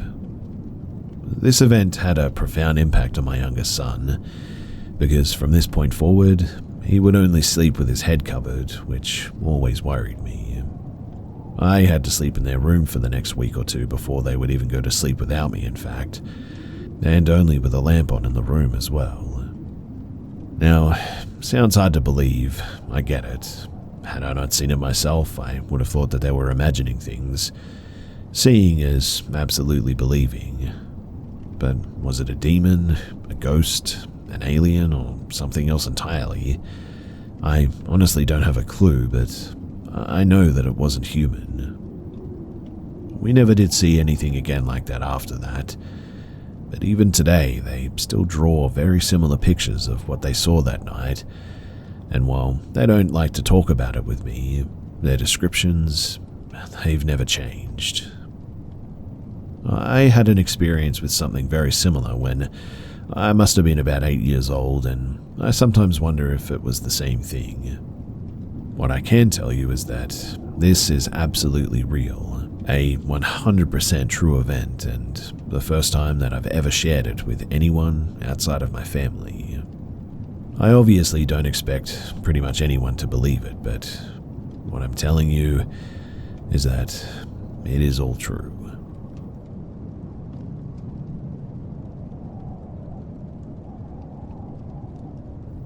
I, a 16-year-old female, have recently changed schools and everything seemed to be fine. I've even made a few new friends and met with a few past friends that I already knew. Everything was going pretty great really, until, of course, something had to go wrong. For some context, I have a good friend there, but we're not that close to be like sharing things that are personal and all that. We just discuss things about school, studies, and things we both like. And here's where the story begins. In 2023, September, at the start of the school year, I had found a little spot for myself to sit at. It was outside and quiet, which I like because I'm extremely introverted. I've been at that place multiple times, usually sitting with my notebook, writing stuff and drawing. After a good long while of hanging out at this place, I started to notice that there was this student, always standing quite far away, sitting on his phone. At first, I didn't think too much of it, since he's not the only one who's hanging out at that spot, and there were other people sitting or walking around anyway. However, I've been getting this awful gut feeling that I'm being stared at in the middle of drawing or writing. Of course, again, I still didn't think much of it, since I kept thinking it was just me being paranoid. Plus, I mean, if it's a guy who just maybe wants to talk to me or something, well, there's nothing wrong with that. Well, I started sitting inside just to test that theory out, and where I was sitting there was a window, ground level from where you could see the whole place from below, but because it was ground level, no one would be interested to look at the windows. First 2 days, everything was fine, but on the third day, he stopped coming to that place, which definitely perked up my interest and kind of made my stomach feel a bit upset. Well, I went back to sit in my usual place, and he came back there. I had to pretend like I didn't notice him. It'd be safer if I just didn't acknowledge him. And in the end, I just stopped coming to that place entirely. And yes, while there's not much to that story, there's more. So, on a little break day that our teachers decided to give us, we hung outside all day and you were allowed to stay inside if you perhaps had the need for medical attention or something of that sort. I went to a very isolated place, different from the one that I've been coming to before. It was basically a parking lot near the school. I sat and, as usual, I was drawing and writing. In fact, I was so focused on my notebook that I just didn't even notice my surroundings. And to my shock, I heard a familiar voice not far away, literally over the car where I was sitting on the staircase. I heard that same voice of this creepy guy. I felt as if my inspiration ran dry at that point. My heart sort of fell to my stomach and I began to feel a bit nauseous. He was on a phone call or something, but before he was inside the school, going to the bathroom, and mind you, the parking lot is quite far away, and no one can really see where you're sitting unless they get closer, where I've never seen him on a phone call or never saw him using his phone there. Usually he was sitting at my favorite spot, which now I despise. But I told the teachers that I felt a bit sick, which was true, and they let me inside till we had to leave from the school. I wanted to talk to my new friend about it, who knows him and frequently talks to him apparently, but I feel like I'll say something inappropriate and he might actually distance himself from me. He's a great friend and I would hate to lose him, but I also want to do something to stop this matter from escalating because, I don't know, I just feel like I'm being stalked. I mean, maybe I'm going crazy, but the other day when I was walking home, I could have sworn that there were eyes on me. If I go and talk to the stalker himself, I feel like he'll sort of feel like he's finally been noticed or whatever, and maybe have a sense of victory that could encourage him to keep stalking me. I really don't know what to do other than to try to keep ignoring him, and I really don't want to give him any attention or notice him in the slightest, but the fear that he's going to do something even more creepy is making me feel scared when I attend school. I mean, I don't want this guy to, follow me home or something. I have a sneaking suspicion, too, that he's now following me outside of school because I could have swore that I saw him the other day.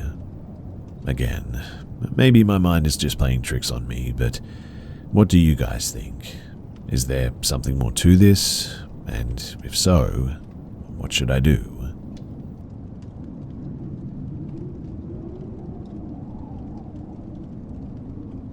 I've had a few paranormal experiences throughout my life, but this one popped up into my brain the other day and I've been thinking about it a lot and can't really explain what happened, so I thought that I would share. About 2 years ago in the dead of winter, my power went out. This was a big problem for me because I have a pet leopard gecko who requires heating elements to survive. It started getting very cold in my apartment very quickly, to the point where I became worried about my pet's safety and did the only thing that I could think to do, which was take my gecko to my car and crank the heater up. Normally we get a few power outages every winter in my area and they last maybe an hour or two. This time was different because the power did not come back on for 6 hours. After about an hour of sitting in my driveway, I got extremely bored and started driving around my neighborhood, which had some more rural areas that butted up against national forest. One of these areas is an absolutely beautiful overlook where you can see miles of the forest and also a few streetlights, so I'd be able to see if the power came back on. So I drove there and parked to enjoy the view. I'd had the heat running for a while at this point, and the car had gotten a bit hot, so I rolled down the window to let in some cool air and almost immediately started hearing something kind of far off at first. Kind of a weird sort of sad sounding howl, I guess, mixed with a sort of squawk. I assumed that this was an animal, but rolled up the window almost all of the way just in case. Over the next 20 minutes, the sound got progressively closer and closer to the car until it sounded like it was circling me. I can still hear this sound in my mind, clear as day, even though this happened several years ago. And I know what animals we had locally and what they sounded like. And this, whatever it was, didn't sound like any of them. I got nervous and decided to leave, and I go and get some food and gas in my neighboring town that still had power. About another hour passes and there's still no power. Having convinced myself that the sound was just an animal, and it had probably long since moved on, I went back to the overlook to enjoy my meal. About another hour goes by without anything happening. No noise, no nothing. Until eventually I see movement among the big rocks in front of me. It's starting to get dark, so I can't really make it out perfectly, but at one point, it looked like the head of a disfigured animal peered out at me over a rock and then disappeared. I see this several more times, but if it was an animal, there was something severely wrong with it, be it an injury or a birth defect, that would probably affect its quality of life, and I wanted to be able to let animal control know so they could find it, help it, or at least put it out of its misery if necessary, since it was clearly staying in that exact area. After a while, it starts making that noise again, the same one as before, but now it's also added this horrible gurgling, and it almost sounds human. At this point, it's gotten completely dark, and I can't see much of anything, but I can still hear it circling the car. Eventually, I hear what sounds like something messing around near the back tire, and I panic and peel out of the parking lot. And it was then that I looked behind me and see what is now very clearly a person in the taillights. They attempted to chase the car for a few feet, but they quickly gave up.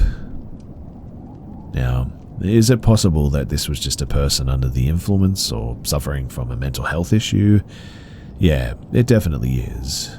But that just seems pretty unlikely, since it was probably below 30 degrees outside, and far enough out of everyone's way that I doubt anyone would be hanging out there, let alone hanging out there for hours and wearing what appeared to be an animal skin on their head. If it wasn't a person, based on the location and how the thing looked, well, I can only guess that it was probably a skinwalker. This experience honestly still terrifies me to this day when I think about it. I believe that I may even have a recording of the sound that I'll try to find. If I can find it, I'll be sure to share it, but due to the power outage and wanting to save battery and all that, I didn't film or record most of the experience just to conserve my already dying phone.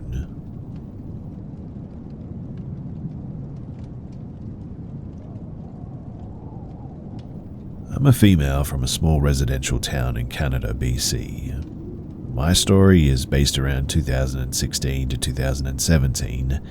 Not too sure on the months, but I know that it was in fall after around 2 weeks of working in the community school. So, for the first few paranormal experiences that happened to me, they were in the Broad office. That was like a minute walk from the back of the school. I know that I was in the Broad office alone because I always check to see if there's anybody in there staying late. So after I checked around to make sure not to scare anyone, I went downstairs where there is a meeting room that was used for storage, open space for shelf to store files and whatnot, and plus the washroom in the back corner.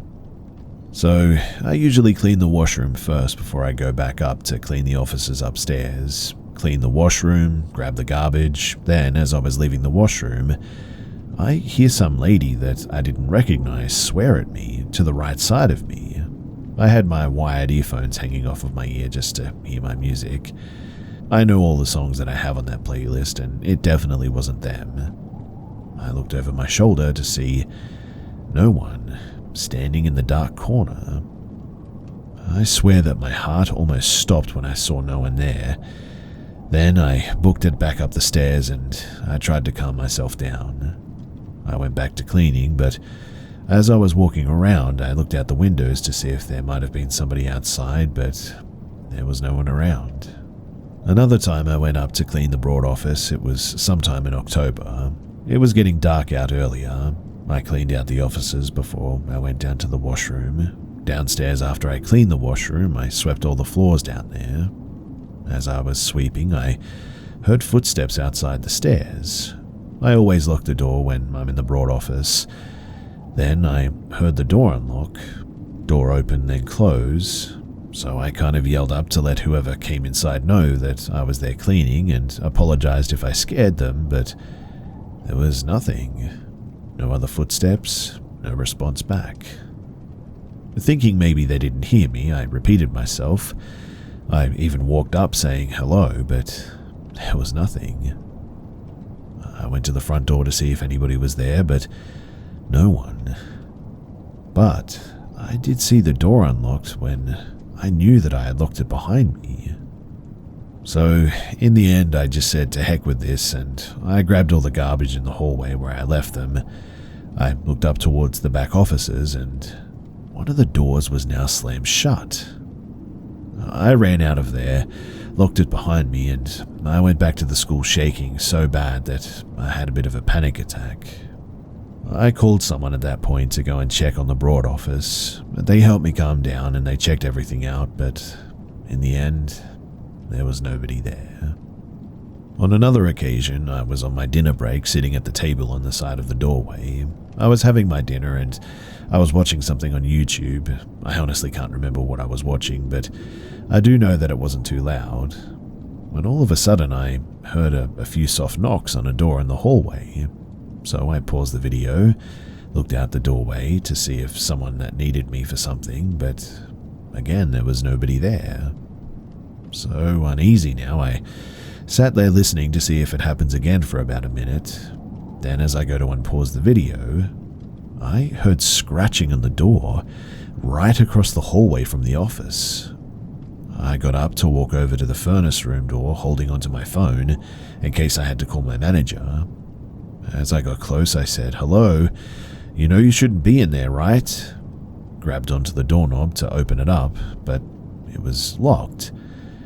But it sounded like someone or something was moving around on the other side, so I started to call my manager, and as he picked up, there was a loud bang on the door. I jumped back at that as I kind of yelled into the phone, telling him what I thought was going on. I know that there is another way into the furnace room, but you would need to break in, to be honest. And yes, my manager heard the bang as well. I then heard movement right behind the door, and it was in place, not going down the stairs.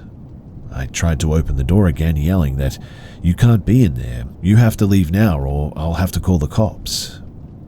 The door opened this time, and I quickly swung it open the rest of the way, but when I did, there was nothing.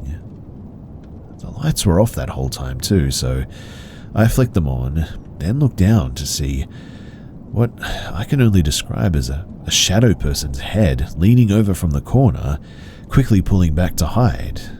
It was so weird because the lights were so bright that I should have seen a face clearly, but it was just a completely black shape. I closed the door to wait a few minutes for my manager to show up. I was shaking the whole time, thinking back on what had just happened. The manager went to check things out, and then when he came back up to tell me that there was no one down there, everything was apparently locked, and nothing was broken. Another time on dinner break, one of my guy friends was covering one of the other janitors at the time. We were in the same office having our dinner. We were watching our own videos on our phones while eating. Yes, I already told him what happened to me. He's not a big horror fan like I am, though. While sitting there eating, I heard a long scratch on a door. Couldn't tell where it came from, but had a hunch where it was. I looked at him and asked, "Did you hear that?" He nodded, looking absolutely shocked, so I paused my video. I opened a spirit box app that I had on my phone and I started it. Yes, I was young and curious, wanting to find out whatever was there, wanted to tell us. And after a few seconds, a few random words popped up. I don't remember all the words, but what stays with me to this day is angry, stairs, and fire. We looked at each other, freaking out a little bit. Then we looked towards the door. As I stood up, the door opened slightly, so I told him to have the manager dial to his phone just in case. I ran over to pull the door open, but again I saw and heard nothing. The lights were left on this time, though. My friend slowly walked over as I stepped through the door to look down, but there was no one there this time. But I did hear footsteps running into one of the rooms down there, so I started to go down the stairs yelling, "Hey, you need to get out of here." Then I told my friend to call the manager. As I got to the corner, I saw one of the doors closing. It was a slow closing door, mind you. Before I could open it again, it was fully closed, and weirdly enough, locked as well. I yelled while knocking on the door, "Hey, who is in there? You need to leave." I heard no movement for a bit while I tried to open the door, but then I heard a loud bang behind me from another door, like someone was using both of their arms. And it was at this stage that I thought to myself, to heck with this. I started running back up the stairs, telling my friend to watch my back in case someone tries to come after me. As I got closer to him, he told me that he saw the same thing that I did before, but their arm was reaching out toward us. And I just stepped onto the top stair when the lights went off. Thankfully, my friend moved back into the hallway, so I ran out and closed the door and held it as our manager rushed towards us.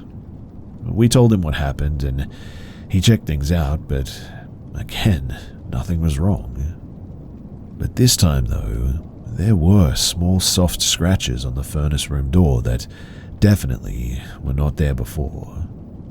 I do have some other stories to tell from this place, but this will have to do for now as, believe it or not, I have to go back there for work.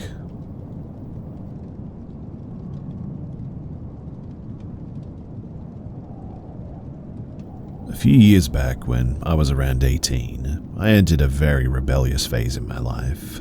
I've always been a prodigy child, always did what I was told, never stayed out late, didn't smoke, didn't drink, scored the highest in all of my classes. All of my family, my friends and my friends' families thought that I was the perfect kid. But then something changed. I was on a lot of medication due to my health, and I started going through bouts of depression or whatever. I started acting up like never before. I stopped going to school, I would stay in bed all day, didn't talk to anyone, and then slowly I started talking to strangers online. Initially it was just talking to them online. I would talk to a few people until I found someone interesting. I would dedicate all my time talking to them till they no longer held my interest, and then I moved on to the next person. This went on for about a year. Then eventually I started meeting these people in person. Most of these meetings, they were sexual, and I was very reckless. I slept around with more people than I would like to admit, and regardless of my lack of concern for my own safety, I somehow never met anyone that had any evil intentions. We'd meet a couple of times, do the dirty, and that was that. Until I met this one guy. I was talking to a couple of guys at that time. I wasn't in any sort of relationship, but just being a hoe, I guess. So this guy starts to talk to me and asks me about my hobbies, my interests, what I do. I told him that I do not smoke or drink, and he was shocked by that. I told him that it wasn't that I'd never done it. I tried it, but just felt like it wasn't my thing. We talked for a couple of weeks. I ended up talking about how I've even been going through depression, and at first he just listened. Eventually he started telling me that I should try smoking. It would help me to relieve my anxiety and stress.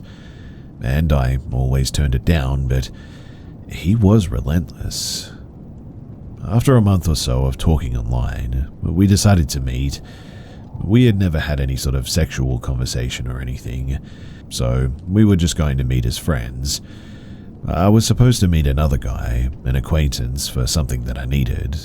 So I suggested to the online chat guy that we meet briefly for lunch and then he could drop me off to another guy's place. He agreed and we decided on where and when to go. Now, the day that we were supposed to meet, we met at a local cafe. We had brunch and then I got into his car for him to drop me off at the place that I had to go. It was a good 45-minute drive, so I put on some songs and decided to relax. 5 minutes into the drive, he offered me a cigarette. I declined. He insisted, and kept insisting till I gave up and agreed. I opened the box and there was only one cigarette in there. I told him that it was his last one and asked if he was sure that he wanted me to smoke it since he would have enjoyed it more than I. He said yes. I took the cigarette out and there was something odd about it. It didn't look like it was store-bought. It rather looked like it had been rolled by hand. But then again, I had never smoked enough cigarettes to be sure, so I just lit it and smoked it. I couldn't even smoke half of it though. It made me inexplicably nauseous. So I gave up halfway through and I offered it to him.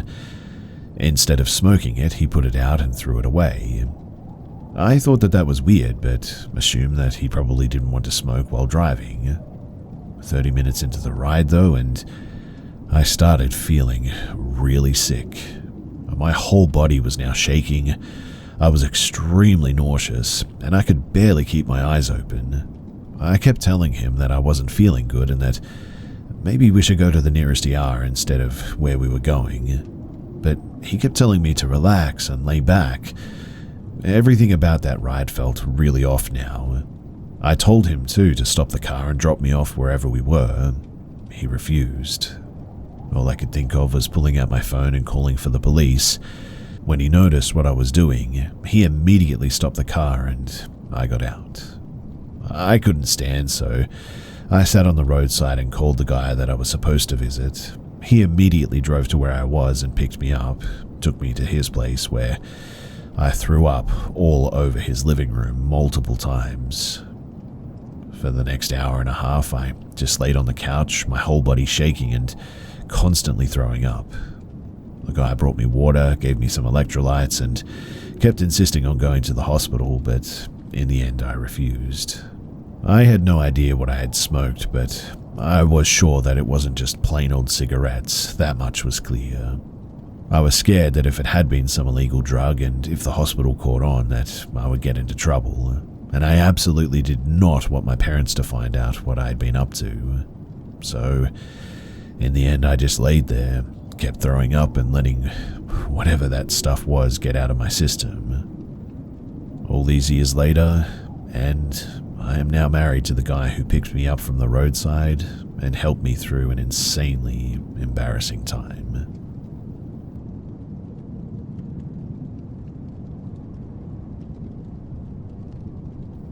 When I was 17, my bedroom had a window looking out at my backyard.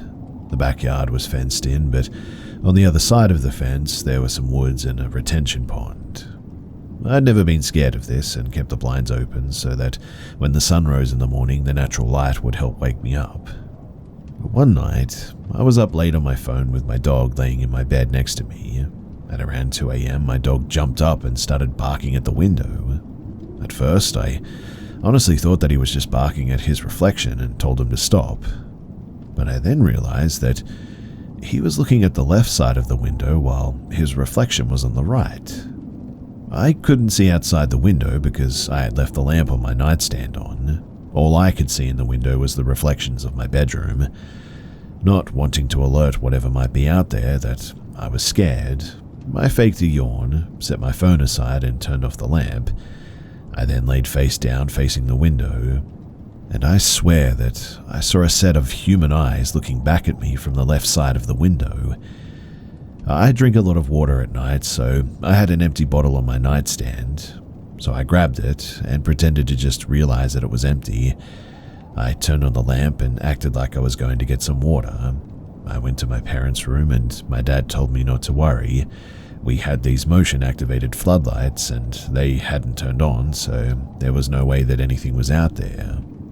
I went back to my room and I told myself that I must just be seeing things.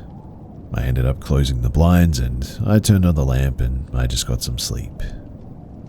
When I woke up in the morning, I went to take my dog out and decided to check out the pine straw bedding underneath my window. And when I did, it was visibly disturbed. I did my best to ignore that and tried to remember what my dad said about the floodlights.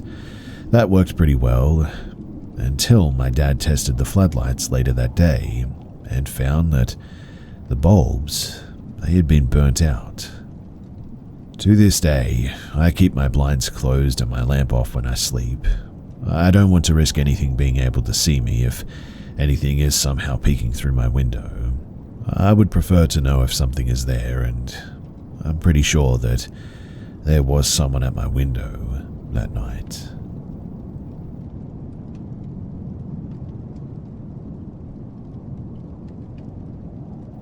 It was 2018, back when I lived in the suburbs of Paris.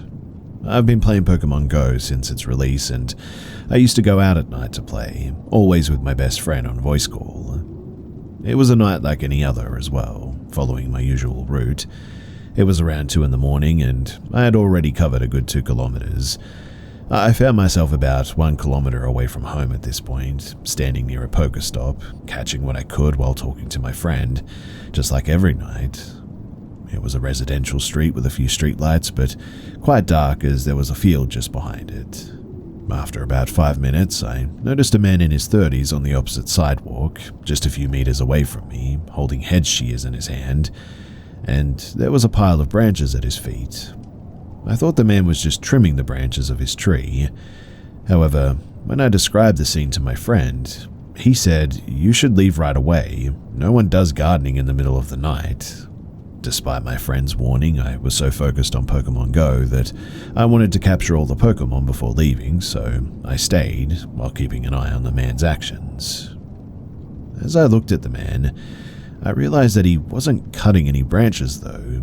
He was now just staring at me. He would occasionally move and also hide behind a parked van nearby while spying on me through the windows. However, he knew very well that I could see him, and I began to feel scared at this point. Despite my friends pleading for me to leave, I still hadn't caught all the Pokemon, so I hesitated to go at first.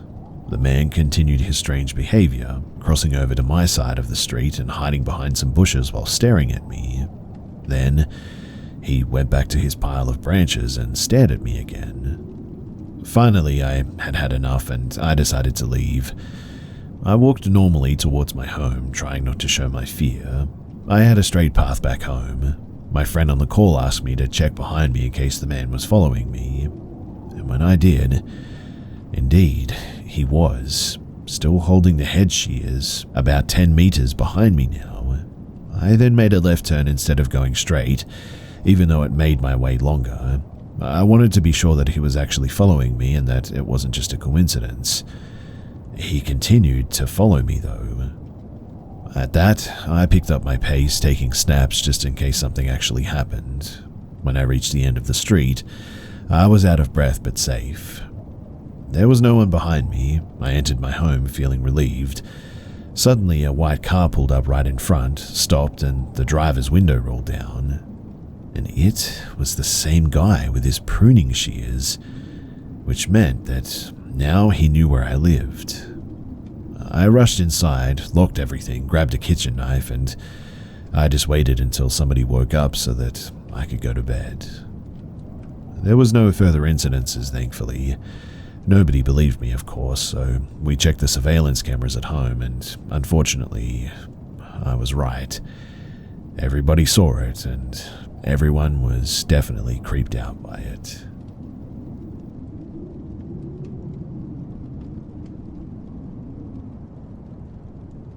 I've been thinking about sharing this for a while now, and I had a little time today, so I figured that I would get your opinions.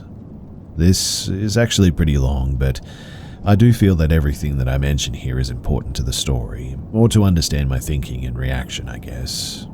There's a little bit of setup and some backstory required, so please just bear with me. Now, my family has Appalachian roots, and I spent a lot of time growing up in the mountains of West Virginia. A strong sense of and respect for the paranormal and one's ability to sense it was instilled in me from a young age. I was always taught to listen to your instincts. When something feels wrong, it is. And when your gut tells you to get out of a situation, you do. As kids, we would go playing out in the woods often. This was really common in my family, and we, the kids, just set off after breakfast, take a packed lunch, and we were expected to be back by dinner, supper as they would say. We didn't take maps or anything, and the older kids taught the younger kids how to navigate, and somehow we always made it back home. At the beginning of summer, and often before heading out for the day, my great-grandma would drill into us the rules. I can't think of a better way to say it, but rules included things like paying attention to animals that don't appear right, no whistling, never acknowledge your name being called, always counting your group to make sure that you have not lost or gained one, and most importantly, if something feels wrong, you would get out of the area quickly. Now, I can think of a few times during our daily adventures where one of Great-Grandma's rules came into play, but it just wasn't a big deal. it was always treated as one of those facts of life type of things. When we would get back and tell her what happened, she would explain what happened and give us pointers if we ran into something like that again. I guess it was more of we coexist with these things and have to protect ourselves when we encounter one than a sense of fear. No different than running into a dangerous animal, and nothing bad ever came of any of these run-ins. But that brings me to what happened in Louisville. One more point that I feel is important to the story is that I am 6'1", 250 pounds, a man. So, needless to say, generally, people do not intimidate me or make me feel unsafe in any way. So, it was the summer of 2021. I believe it was around the middle of July when this took place. I was there on business, and if you're familiar with the area, I was a few blocks from the Nulu area, but not all the way to Bardstown. It was in the middle of the day, and I had gone out to smoke in the parking lot. The parking lot was in no way isolated as multiple busy roads came together and snake around the block. I had been out there for a few minutes and was on the phone with my mum having a completely normal conversation when, suddenly, the strongest sense of dread that I had ever felt in my life came over me. I looked up and there was a woman walking down the sidewalk on the opposite side of the street. Walking, though, isn't really the right word any more than woman is. She wasn't really walking in the traditional sense. The best way that I can describe it is that she was trying to make it look like she was walking, but her legs were too long. I don't mean that her legs were literally too long, but that's the best way that I can describe it. Maybe like someone learning to walk on stilts almost. Her arms were wrong too, kind of like they would go from being too long to being too short or something. I also couldn't see her, kind of like she was blurry or not sort of rendered all the way. Mind you, it was not a hazy day or anything, and it was not very hot for July. I know that that may sound a bit hard to understand, but I don't know a better way to explain it except that I couldn't seem to bring her into focus, I guess. When I say, too, that I was overcome by fear, that doesn't even really do it justice. I have never felt fear like I felt that day. It was a fear that I didn't even know was possible to feel, like I was in the presence of some ancient evil that would make an encounter with a not deer seem like a nice picnic. This might sound hyperbolic too, but it is how I felt. I wasn't afraid for my mortal body, but almost like I was afraid for my soul. As soon as I noticed her, I was frozen in this fear though. Part of my brain was screaming at me to run, but I couldn't move a muscle. I could hear my mum talking through my AirPods, but I had no idea what she was saying and couldn't process it. I stood there frozen as she was making her way towards me. I genuinely have no idea how long it was, but at best I would guess a couple of minutes I stood there focused on her. She continued her weird attempt at a walk and stayed out of focus until she was almost directly across the street from me. I would say that there was maybe about 20 feet separating us, taking into account the 2-lane road and the sidewalks. When she was almost directly across from me, she finally came into focus.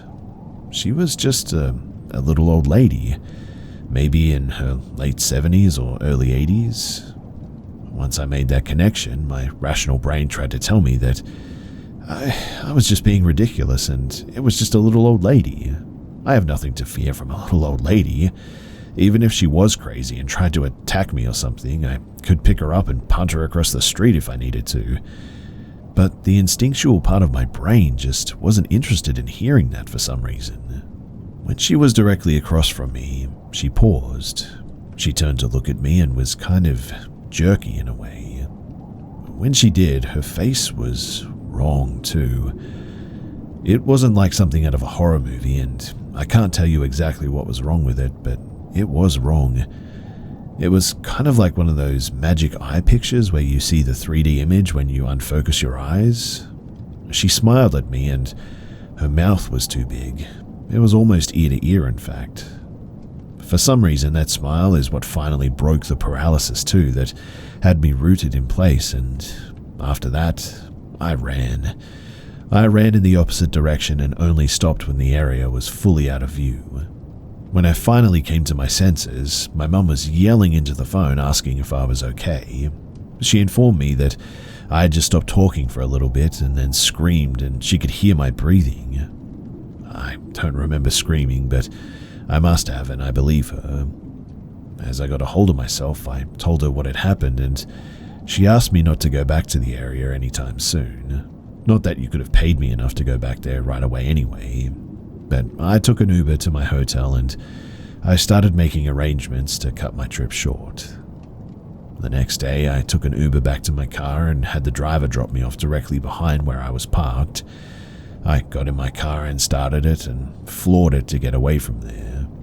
I left Louisville in my rearview as quickly as I could.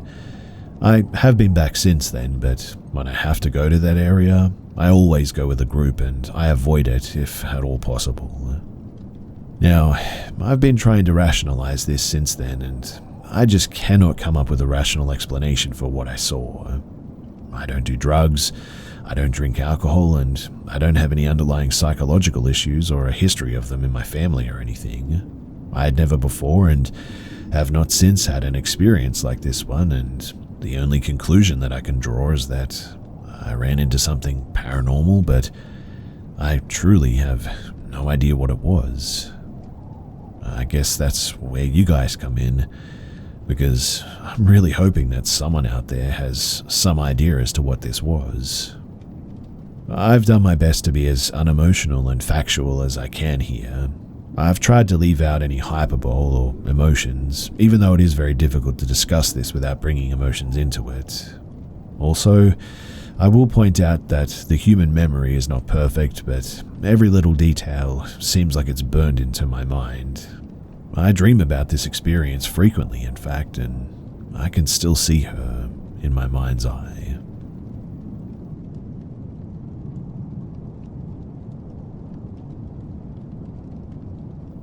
So I was in grade 9 at a really terrible school. The system there sucked, and it was located in a dangerous area of the city that I lived in. I actually just remembered this story because it was so usual for things like this to happen there that for me, it was just sort of normal, so I forgot it. But looking back at it now, I realized that it was not normal at all. So, I was in PE class and we were running laps around the school on the sidewalk to stretch. I was with my friend group of 5 girls and we were walking behind as always because PE for us was talking about the school drama all period. We were walking and talking about the recent drama when a red truck slowed down beside us. It wasn't unusual. Every time we were walking outside of the school, a creepy man would slow down, so we didn't think much of it and just kept walking and ignoring him. We saw his truck 2 or 3 times more. He was driving around the school and slowing down every time that he passed by us, so we decided to tell our teacher that made us go back inside, in the gym. We started playing whatever game that we were doing when the teacher came to me and told me that I was asked to the main office because someone was here to pick me up now. I was panicking because nobody was supposed to pick me up during class that day, and I thought that maybe something bad had happened to either my mom or my dad or somebody in my family. So I got changed into my normal clothes, grabbed my backpack and rushed to the office. When I got there, the lady told me that there was a man waiting for me outside of the main doors. I got a little bit confused because usually when my parents came to pick me up, they would wait in the hall until I got there. I took a look throughout the glass door and saw an old man. I had never seen this man once in my life. I quickly walked back to the office and told the lady that I didn't know this man, and what she told me next froze me. She told me that he had said that he was a friend of my parents and that they had asked him to pick me up because my mother got into a car accident. He told the lady my name and my last name, my age, my mum's name, and the grade that I was in even. I was shocked and immediately asked her if I could call my parents to confirm. So I called my dad and he told me that my mum was just fine and he was at work. The lady just told me to go back to class and I never saw that man again. I never knew what happened after I left, and how did he know all of that info about me?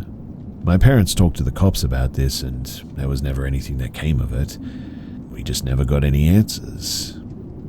Since that happened, I moved into a much safer city, and I hope that I never have to deal with anything like that ever again.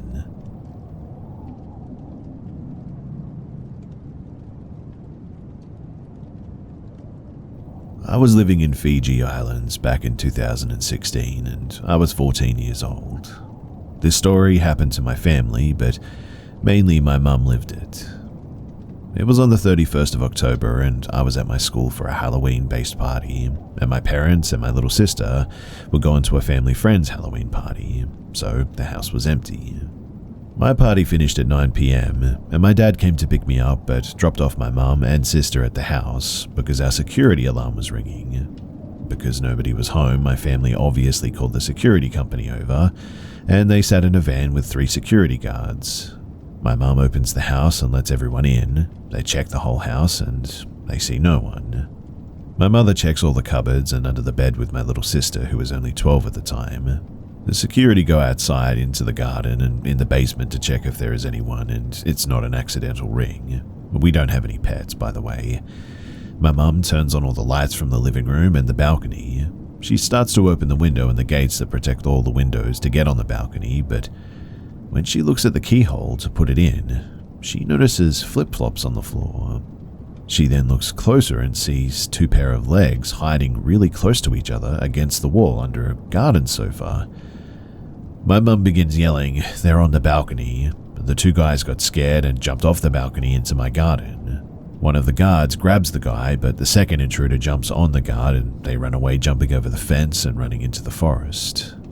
My mother regrets yelling, and if she had come down and talked to the security quietly, the guys wouldn't have run and they probably would have been caught. My mum is crying, holding my sister to her side and telling her everything will be okay. The security then called the police and they did a report describing the guys and started a search. The cops were here in like a minute since I live only like 100 meters away from the closest police station.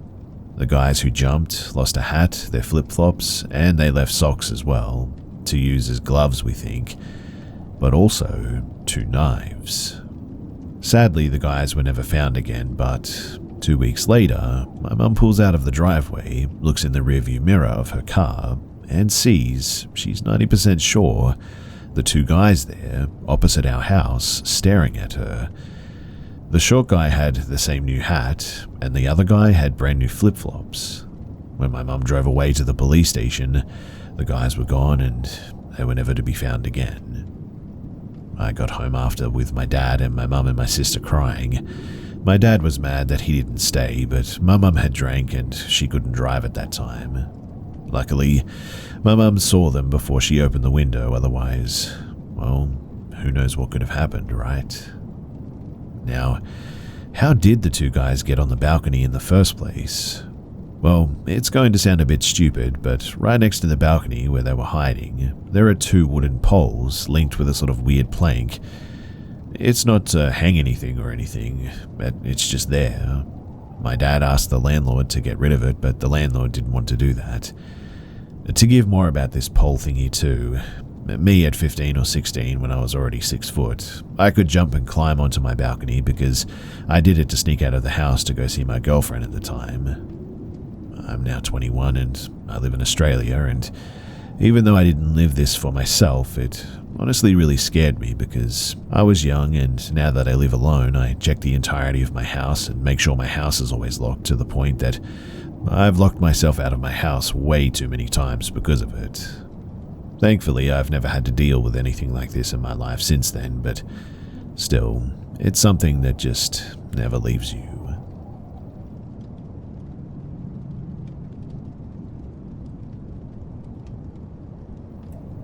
Starting roughly 19 years ago, I'm 38 now, I was in the woods behind one of my friend's houses camping.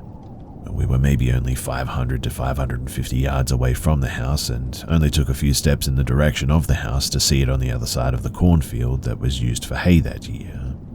We had a fire started and we were just hanging out, talking and enjoying the summer night. We had gone to Lake Michigan earlier, and a girl that we met that lived nearby decided to come with us and hang out, being our one friend knew her, somewhat from his job or whatever. But we all agreed that she would get the tent and we would all sleep around the fire that night. After about an hour or so, we had an amazingly bright light shine down right over us. We all kind of freaked out and got up when a strong wind came down on us and the light slowly moved away. We all decided in the end that it was probably just a police helicopter looking for marijuana plants and saw our heat plus the fire on the thermal camera. So we all laid back down, and within maybe 10 minutes, we were all back to each of our hearts racing. As we laid there, there was an ear-splitting screech. Before any of us could get up, something with some considerable weight hit the leaf-littered forest floor. Now, all of us standing, a creature that seemed no larger than a wolf ran, not walked, multiple times around us before we could get a bead on its location. The girl that was with us now was in the tent doorway, and two of my friends had almost teleported into the tent. They moved that quickly in fear. At this point, the creature had stopped moving, but we still couldn't pinpoint where it had stopped. The only views that we could get was that it had a grey and white fur almost, not patterned, but random patches. We also realized that the helicopter that we figured was the dope scope was still nearby as well. Not far, but we could see stars being blocked out by it moving from west to east, almost like it was strafing now. Another 10 adrenaline-filled minutes passed, and we assumed that it had left. After another hour of laying there listening and waiting for its return, finally we all started falling asleep. In the morning, nothing in the campsite was disturbed and nothing was damaged. I walked back to the house to get some eggs and other things for breakfast. Nothing felt off except for the constant feeling of being watched from the woods, but after that long night, I could understand it. On the way back though, at a different angle of view, I noticed 3 distinct areas in the hay that were pressed down in almost a perfect triangle. Once I got closer, there was also a weird static feeling to the air, and all my arm hairs stood up. As I got closer to the woods, a strong feeling to turn around hit me like a ton of bricks. Across the field, around 250 yards away, there's a piece of woods that splits the 2 fields, and in that narrow strip of trees stood what I can only describe as a cross between a dog and a great ape, about 6 to 7 feet tall, on 2 legs. It seemed, I'd say, uncomfortable being on 2 legs as it swayed side to side like it was unbalanced almost. At that though, I turned back and I headed straight back to the campsite, made breakfast saying nothing to the rest as heading back to the house would have had us going right by that creature. Roughly 3 hours later, we headed to the house and there were no more sightings or feelings. Now, the next sighting was about 4 years later, while hunting family property about 4 miles from the original sighting.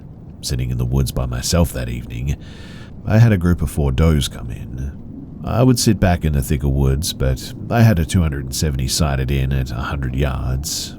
I had 3 lanes that were optimal for that rifle, but 2 years before got a hard shot on a buck only 75 yards away and threaded a needle with the bullet, so I was very comfortable with any shot at this point. Anyway, the does were calm and moving slowly, feeding with no care in the world. After several minutes, the largest doe kept checking behind them though, hearing something, but I couldn't. They all suddenly jumped at the same time and even crashed into trees trying to get away. I still heard nothing and I couldn't see anything in the direction that she kept looking. But then I noticed a grey and white-haired creature moving in down like a canine hunting. When I got the first look, I immediately recognized it too. This time though, I didn't have any anxiety, no racing heart, and felt completely calm, unlike the first encounter. It was not because I had my rifle as well as the first encounter I had my shotgun that I carried. Maybe it was the distance, I don't know, but it moved through the woods and almost seemed to be avoiding me, but also feeling that it knew that I was there almost. It walked behind the denser underbrush and would almost leap through the shooting lanes that I had, as to try and stay hidden and not give me a shot, I think. Not that I was going to, as I have a strong belief that cryptids and paranormal interaction should be viewed and felt with strong actions, at least resort option. But it only made a very low growl, as it would have been entering the field, about 75 yards from me. I waited around 30 minutes before heading in for the night, as the creature moving through would have kept anything from coming in. As I walked back, I never felt the need to rush or even look behind me. Coming into the small grass field that we let grow over on the property, there once again was a rush of wind and a dark object in the sky, which I could see better this time as a sort of triangular-shaped object, but had rounded out sides like a triangle that was filled, and the sides were about to burst almost or something. It moved slowly the direction the creature moved, and then quickly disappeared in the opposite direction extremely fast. Now, the last time that I had an interaction with the same creature was about 3 years ago, but now 50 to 55 miles to the south. I was hunting the Allegan State game area only a few days into the firearm season. Anyone that knows that area during deer season knows that it is filled with hunters from all over.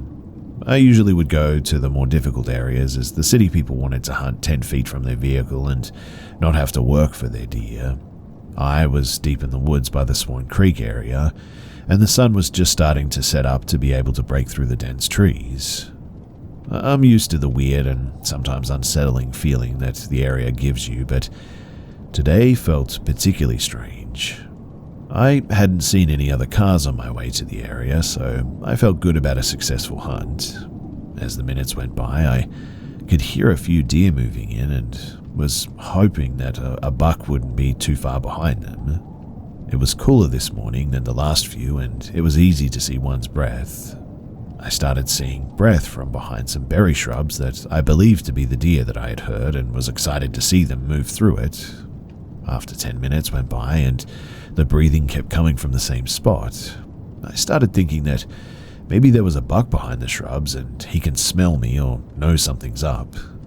But then the does all booked it through the opening by the shrubs and full speed ran through the woods. Something had obviously spooked them, but shortly behind them was a sight that I had honestly forgot about, and this time had my heart almost exploding and my anxiety at absolute max. So I'm around 1,000 yards in dense woods with many hollows and ridges to get to my vehicle, and nobody hunting with me to try and get to me. Being the zone that I was in, I had my shotgun, but with what I have seen in the past, I wasn't too sure if I was safe even with it. I traveled roughly 150, staying relatively slow as to not make any noise.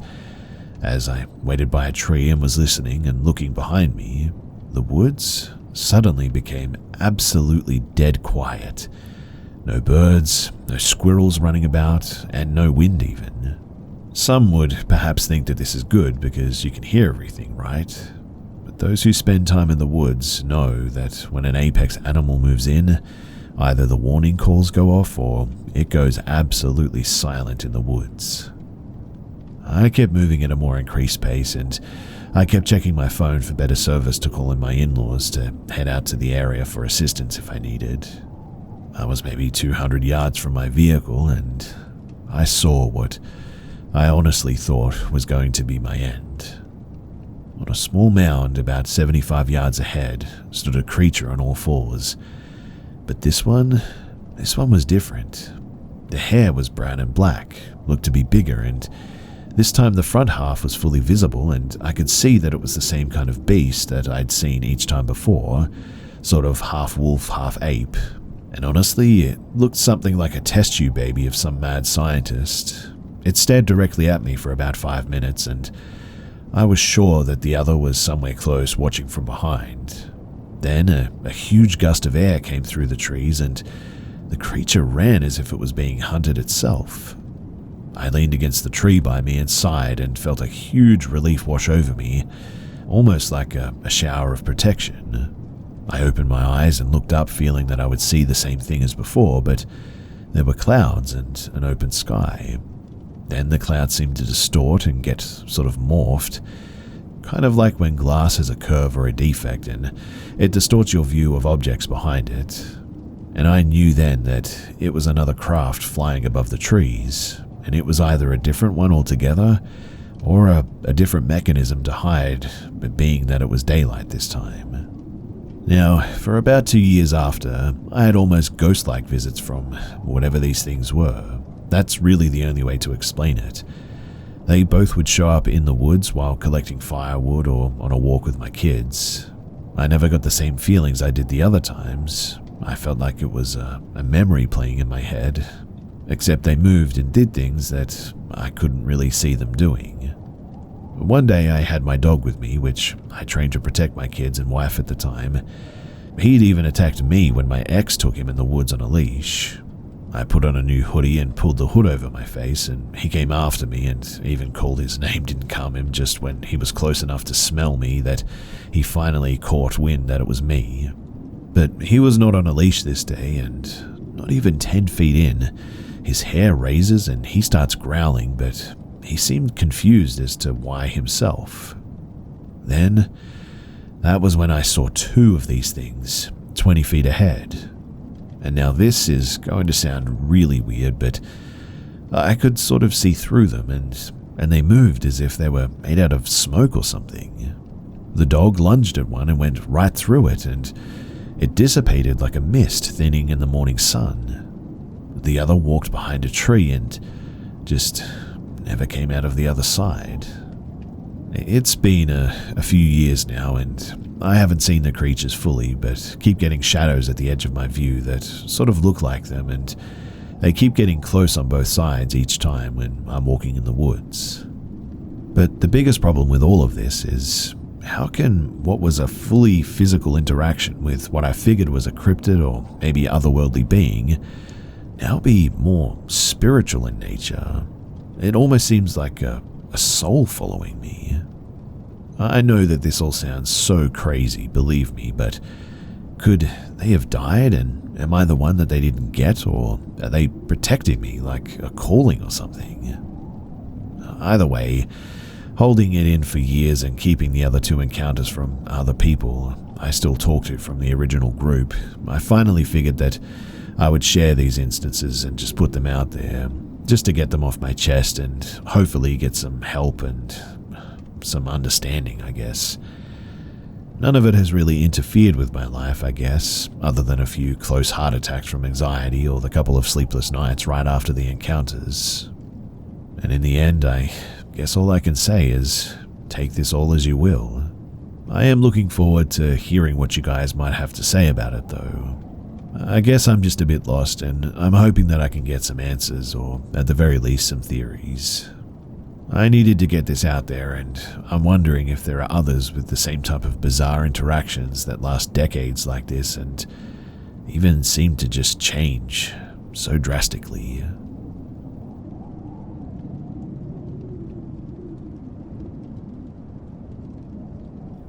I moved in with my best friend a little over a year ago.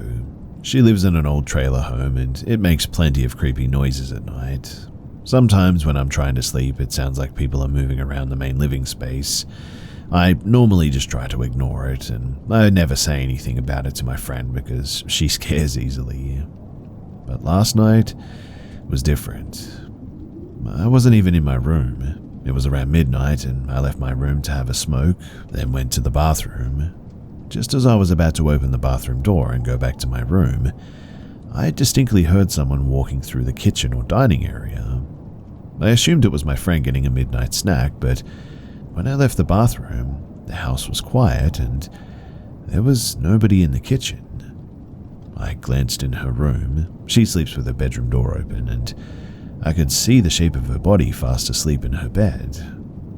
Immediately, I thought that we might have an intruder.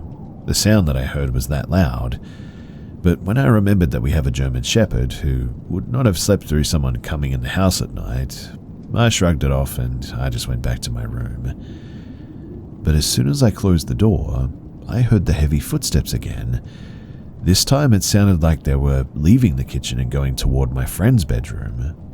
I thought about leaving my room to investigate, but I hadn't seen anything when I left the bathroom, so I figured that I wouldn't see anything again. I just dismissed it as another weird thing in her house and forgot about it until tonight. Just before my friend went to bed, she looks at me and says, "I need to ask you something. Did you ever see figures of people in the house, just like their shape or outline, or weird noises?" This obviously got my attention, and I asked her why. She then proceeds to tell me that last night, she suddenly woke up and there was a figure of a man standing on the other side of her bed, just watching her apparently. And on his head, he looked like he either had a turban or maybe dreadlocks piled up. She wasn't too scared, but it was very unnerving.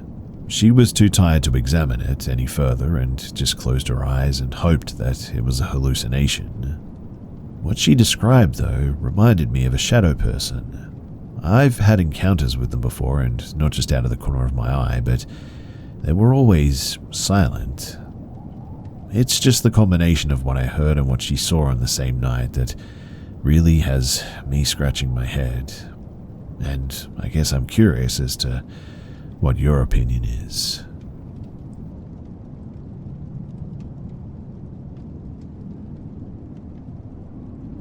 I was having a sleepover at my best friend's house in the summer of 2019, like we always did.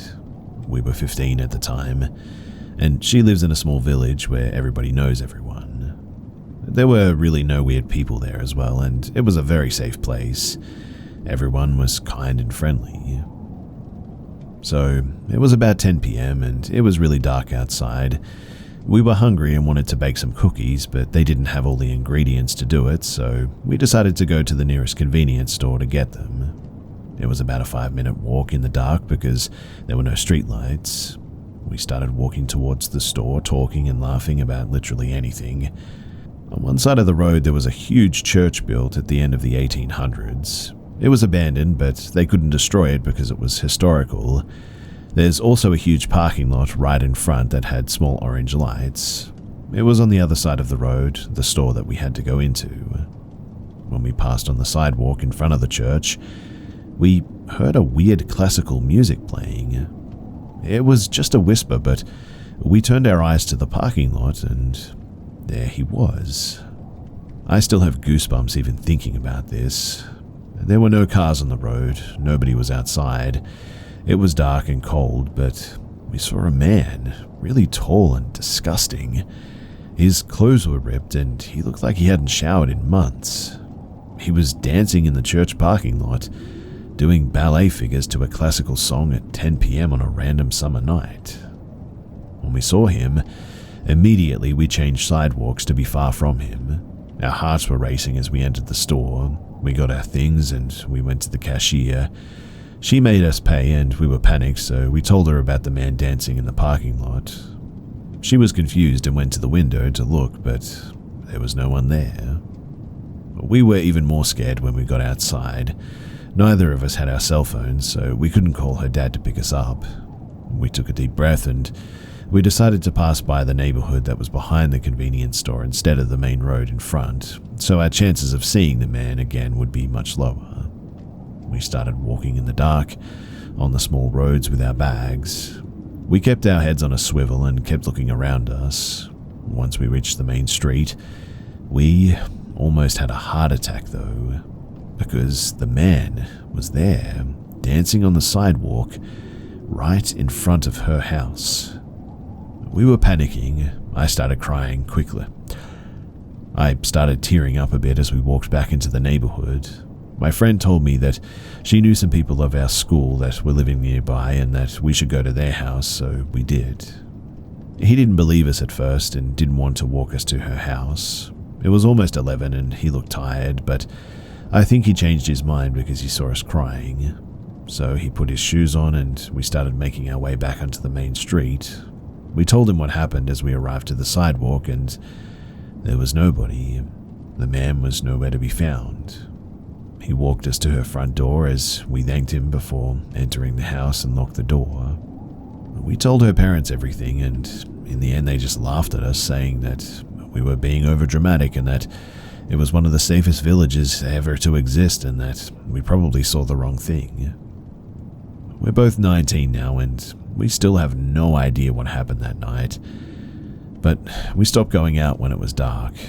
We talk about it sometimes and neither of us can really explain who he was and what he was doing there, and more importantly, how he knew where she lived.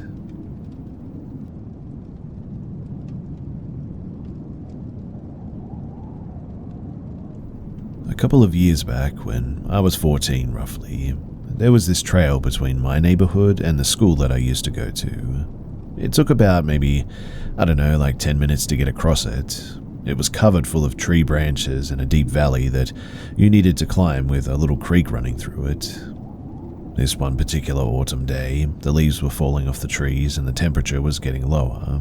It was 8 degrees Celsius roughly at this point, and it was this one time that I experienced this hyper uncomfortable feeling that I was being watched by something. It's difficult to explain exactly how it feels unless you've either been hunted or been looked at with strong feelings. But I just had this feeling that I was being watched, and me being the paranoid and curious kid that I am, I took a glance back to where I came from. I saw nothing, and so I kept walking.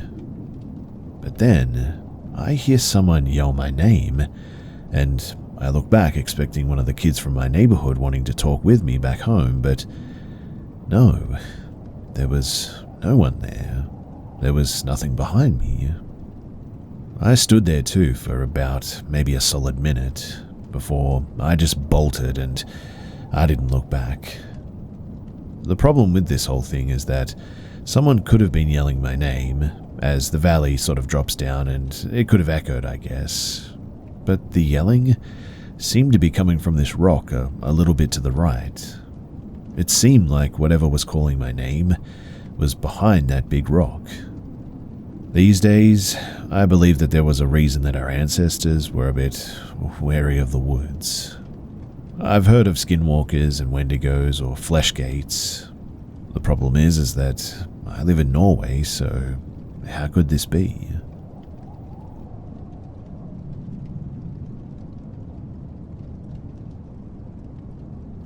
So the other day I was getting flowers and dessert for my girlfriend who was at work. She works at a hotel. I got everything gathered and walked towards the front door, which was open since it's so hot and it was nighttime. She usually sits at the table right in front of the lobby in a specific chair off to the left. When I was walking closer, I saw her sitting there.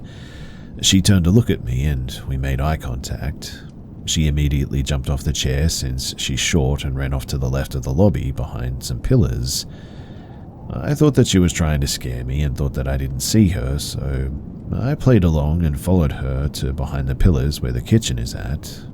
I looked behind 2 pillars and nothing.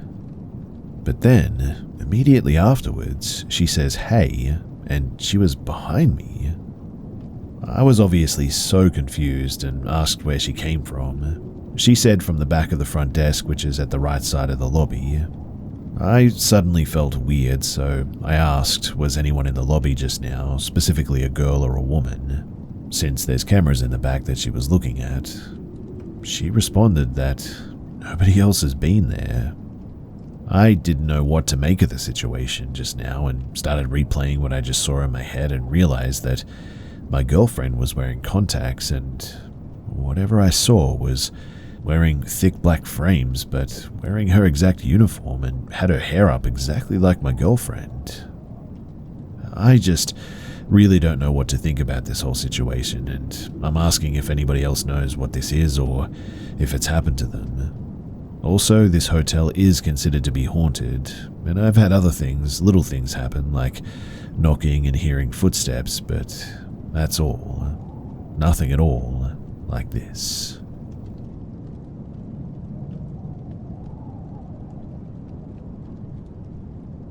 When I was in 7th or 8th grade thereabouts, our school did an early summer trip where they took 10 kids who signed up and 4 adult chaperones to keep them wrangled up into Frederick Sound in Alaska for 3 weeks total. The goal of the trip was kayaking to different wilderness beaches to camp and do some hiking and stuff like that. We left from Petersburg, AK, by a small seaplane, who flew us in fours out to our first destination, which was a beautiful little bay cove and an island that you could walk to at low tide, and a smaller one that you couldn't access at all by foot. Behind the bay on the hillside was evergreen forests. They went on for what felt like forever. From there, we would be on our own for the next 2.5 weeks, by that point of the trip, that is. So, it took about half a day to get that done and the rest of the day to set up everyone's camps for the night. The first unusual thing that we saw when we arrived there was back in the tree line from the beach was old and wooden ship parts. You could find ropes and pulleys thicker than our arms, old rutted pieces of carved planks and railings, and, most interesting of all, a helm and its deck attachment. All of these things were half buried in dirt, strewn across the tree line, above the shore and in a dire state of decay. But no sign of any other part of the ship, and to this day, I don't know if it had been wrecked on the shore a long time ago, or if it had been wrecked at sea and chucked up onto the beach during storms. But it was eerily fascinating to all of us kids, and brought up many wild ideas to be told at the campfire that night. After all the others went back to their tents, a girl that I had been having a thing with over the school year and I stayed by the fire to talk and flirt. Perfect night and setting for it too. We listened to some humpback whales singing out in the bay, heard some wolves in between old hoots from out in the very dark wilderness, and we had a starry night sky that looked like it was out of a dream, with a big white moon letting a bright bluish light in between the thin trees on the shore. Both of us were finally getting tired around what must have been about 1 or 2 in the morning, and we ran out of easily found wood to chuck onto the dying fire, so we headed back to our respective tents. The tents were set up in the first line of trees in a line running from the beach into the woods. The girls' 2 tents were right against the sand. The chaperones' tents was a couple of yards away from that, and us boys' 2 tents were another couple of yards from that. We were the furthest into the woods. The moonlight made it easy for me to find my way back to my tent, but once I entered the tent, I didn't see where my new friend Alex was sleeping, and I accidentally woke him up by stepping on him. Now, Alex and I had just become friends on that trip. We knew each other from some classes and in the hallways and whatnot. And while we always were friendly with each other, we definitely came from different social groups, and we didn't hang out before this trip. He was an athlete and a popular kid, and I was a skater and a band kid, but we both loved the outdoors, so that in this particular moment told me neither of us were having a go at each other over what I'm about to explain, but we had no reason to prank each other, so to speak, is what I'm getting at. "Hey man, what are you doing back so late?" he asked, and I was grinning and said, I was still at the fire with Lisa." He immediately sat up and wanted to hear more, but we were quietly giggling about girls and teenage boy stuff when the woods outside just suddenly went dead silent. The kind of silence that gives you a bit of a sick feeling in your chest and throat and a weight in your stomach. And the back of my neck feels hot, like a survival instinct telling you that you're not alone out there in the wild. We both noticed it too, and we also fell silent. The only sound that we could still hear besides the distant roll of waves was inside of our tent. It was our other tent mate Sam, been there the whole time and was still snoring away like a chainsaw. Funny, right? Except we were more worried as to why things had gone so silent outside. We felt uneasy about it and decided to listen for a minute. And that was when we heard it. Now, the side of our tent with the door was facing toward the other tents and the shore. This noise came from the opposite side, the wood side. I kid you not, too. It sounded like a bunch of, and I know this sounds weird, but monks meditating and harmonizing on the word Om, but without saying the M, and continued in a really prolonged drone. It moved from out of the forest coming towards our tent. It had started softly and far away and rather quickly, but steadily became louder, which is how we realized it was moving closer. It genuinely sounded human, but there was no pausing for breaths or shift in tones for any known reason. Suddenly, the noise was just right outside of the tent, and that's when we noticed even Sam had stopped snoring. He, as far as my knowledge, was still asleep, but this silence was making the noise more intense, and it circled us once. No wavering or swaying of the noise, it just circled seemingly suspended in the air, just feet away outside of our tent. at what I can only describe as a humanish height off the ground. We couldn't see through the tent, but the moon was still bright enough that we could see silhouettes of the trees outside, so I would assume if someone solid was making it, that it too would have cast a shadow from certain angles. But no visible form to this noise, no footsteps or twig snapping, just that noise circling. At this point, Alex and I's hearts were pounding in our throats, and we had looks of terror on our faces. We just kept silent and still and listened. After it made its circle around our tent, we heard it move on over to the other boys' tent and do the same. Then down to the chaperone's tent.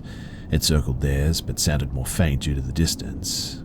Then it continued on to the girls' tent, where we could just barely hear it over the sound of the ocean, but sure enough, it sounded like it stayed there for a minute, based on current context, most likely circling. Then, after a few minutes, we heard it slowly return, now in a straight line from the beach and past us again back into the forest, where it just faded and eventually disappeared. A couple of minutes after the sound stopped, the nighttime forest noises returned, and even Sam started snoring again. Alex and I quietly said to each other, "Did you hear that too?" And then we just tried to lay there and go back to sleep, but neither of us were very successful that night. The next morning, we went outside and checked all around the campsite, and we couldn't find any sort of tracks or anything different from the previous night. Nothing, in fact. We asked if anyone else in the group had been awake and heard anything weird, and the response was all no's. We didn't go any further into it with any of the others because we didn't want to seem weird, but Alex and I know that we experienced something really weird together. After the trip was over, he and I went back to not really hanging out, but we definitely, when we would see each other, would exchange looks of solidarity as to what happened, did really happen, and we both looked at each other differently now, because of it, I suppose. I still have no idea what that was. I know that this is a really strange and weird experience, but I'm wondering, do any of you guys have any idea as to what this could be?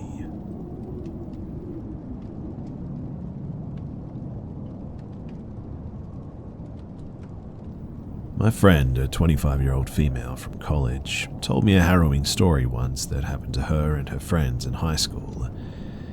She's from Buffalo, New York, and often went on camping trips to local upstate campgrounds.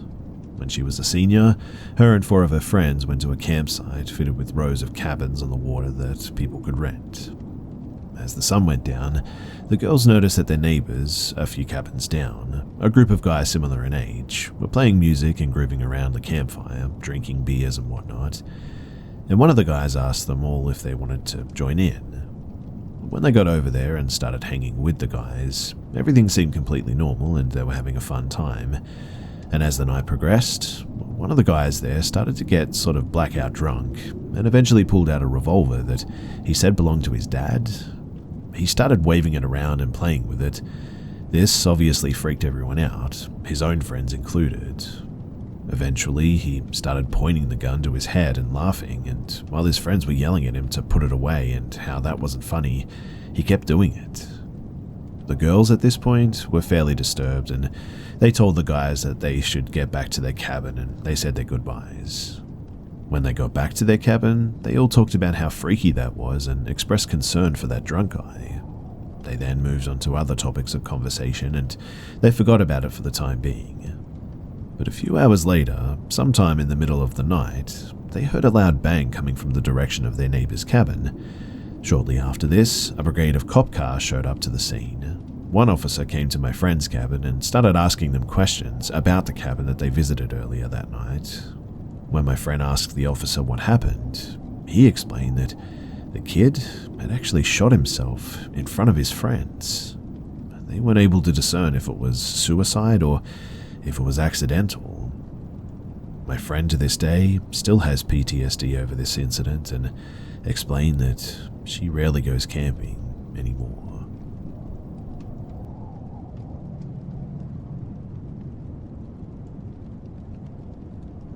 When 2 of my friends and I were juniors at Sunny Purchase College back in 2018, we decided to sneak into Playland Park in Rye, New York.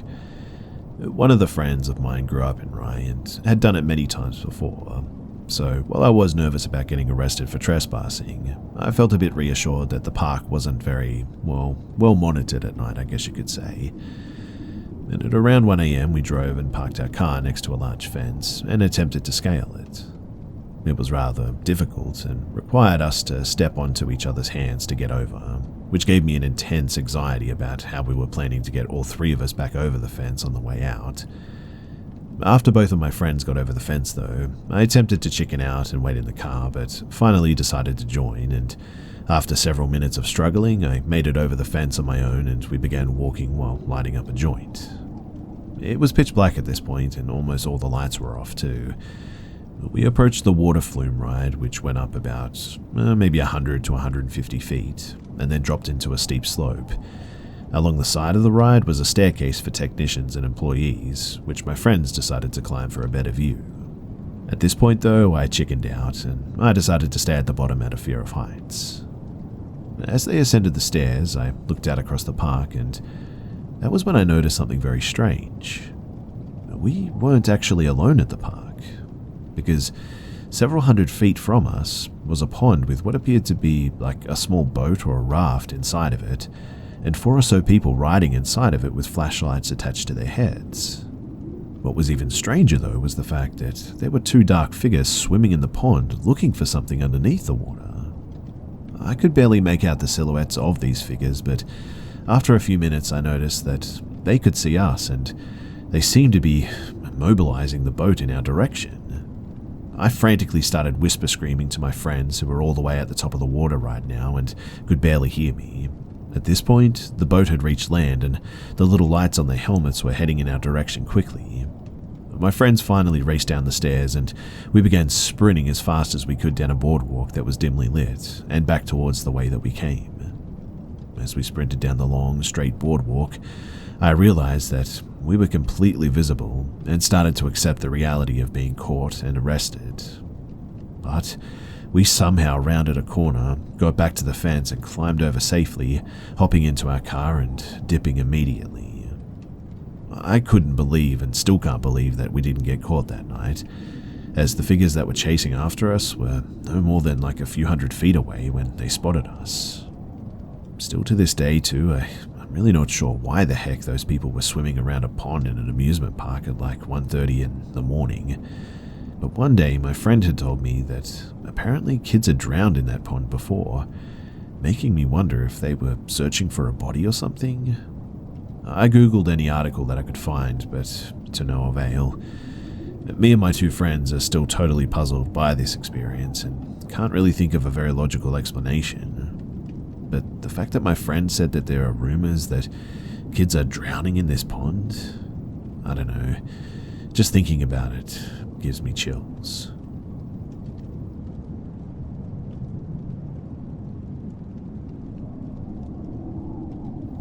My housemates and I are all 21 to 22-year-old females. We recently moved into a house near our college campus.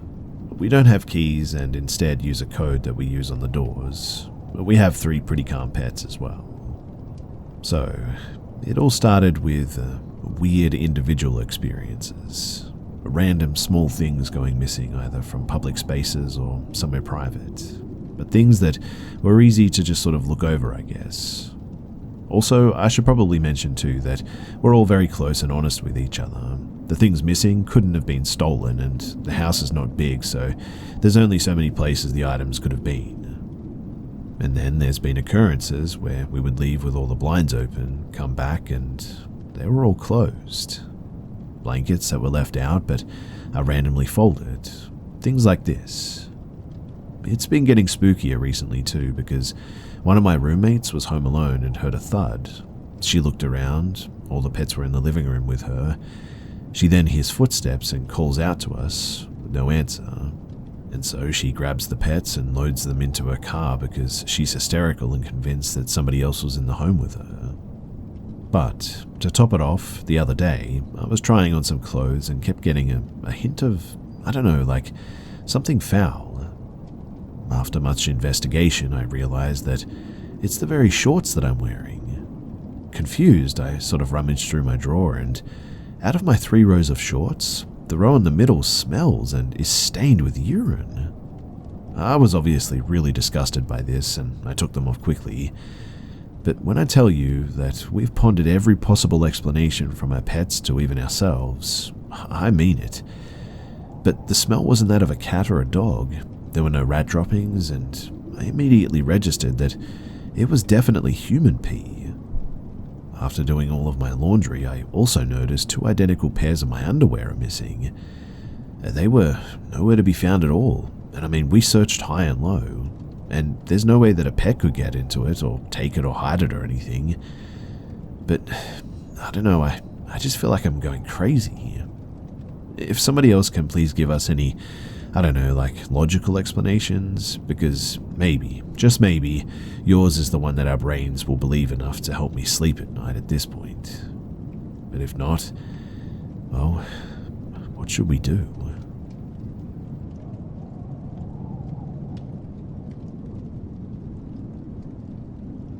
Back when I was about 16 years old, because of my living situation, at least twice a month I would have to make a 2-hour drive from a city area back to my parents' house in a rural area. I'd say that about maybe 1.5 hours of that drive was just country road with nothing but valley, corn, or some other crop on either side, with the occasional farmhouse, or something that you think that people might go in and out of willingly along the way. Because of how used to this drive I'd already been beforehand, I didn't think much of driving that long stretch of no cell service, no phone booth area. I mean, nothing had happened yet, so surely nothing would ever happen, right? Well, in the middle of one of these drives back, while the night was slowly taking over, as I was driving, I saw a flash of light. That was weird, I thought. Maybe just a momentary anemic moment, who knows? But then, another flash. Well, maybe someone coming this way has their high beams wonky or something? Another flash, though. Alright, something's definitely wrong. I slow down a bit so as not to get blinded periodically and swerve off the road, then try to figure out what was up ahead. Further in the distance, I think that I see a person. Actually, multiple people. My eyesight's well and good at this point in my life, so I was putting 2 and 2 together, getting close enough to realize that there were actually 4 people on this country road lined up across as if it was to make a roadblock to prevent any cars from passing through. Another note too is that I don't see any other car around them that they could have come in or anything. I don't remember any farmhouses or sheds nearby either, but the rest of this encounter felt like it took place in the span of an hour because of my anxiety, but it was likely no more than 5 minutes in hindsight.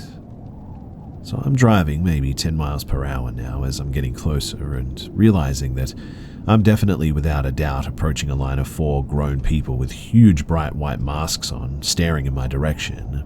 2 of them definitely have bats or some other distinctly long blunt objects, and one person is holding something that the flashes are coming from.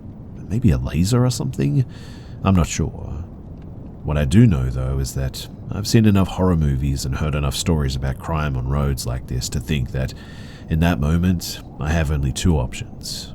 Slow down and hope that they eventually part way around my car, running the risk that they could very well get the jump on me in my dinky car, or pick up the pace and disregard whether or not they'll have the chance to move out of the way when I potentially accelerate through them. In the end, I decided the latter. I had no means to protect myself with other than a bat in the trunk of my own car, and at that time, I was a young teen who passed as a girl who could easily get knocked down with a solid slap because of my build, and my car was terrible, bad enough in fact to where if I stopped I wouldn't doubt someone could break in with easy force. Now, hearing gravel and dirt kick up from under my tires, I was more freaked out of the potential that I could drive myself off the road, along with taking out some strangers, who I am now dead certain are carrying bats as I accelerate towards them. I'm proper freaking out, but I've accepted that this was the decision that I'd made. I accelerated more, and thankfully, the 2 that were directly in my way lunged out of the way just in time to not get hit. When I get past them, I stop accelerating to catch my breath, and to see them in my rearview mirror, the other 2 for some reason trying to haul butt towards my car as if they could catch up. and it became so real in that moment that there were people who were intentionally trying to get the jump on me in the middle of nowhere, and probably not just kids trying to get kicks and giggles out of freaking someone out, but real adults trying to harm someone that came that way. In any case, I just focused on driving out of there as fast as I could. I focused on going forward, didn't turn the radio back on to distract me, and felt shook by the experience in general. But the most messed up part, honestly, was getting home and realizing that part of what I was driving on wasn't gravel. It was actually nails that were now embedded into my tires. Praise whatever God may be out there for me somehow having those sturdy tires that got me home, because honestly, they looked terrible. I didn't tell my parents the full story about what happened in the end, and they just assumed that I was being reckless and someone was playing a prank with just scattering some nails about randomly on the road. I did tell the story to some of my friends, and they told me that I probably wasn't in any serious situation and they were just trying to get a scare out of me, especially since being in a car was a pretty big advantage in this situation which I was in, and I can't deny that. But still, it creeped me out a lot, and these days I remember it every single time that I drive down a road that looks any type similar.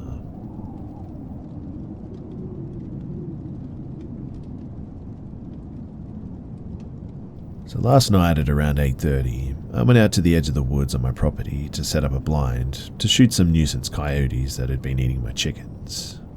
I live in New Hampshire, at an area where people who live near these woods commonly refer to phenomena known as bad nights.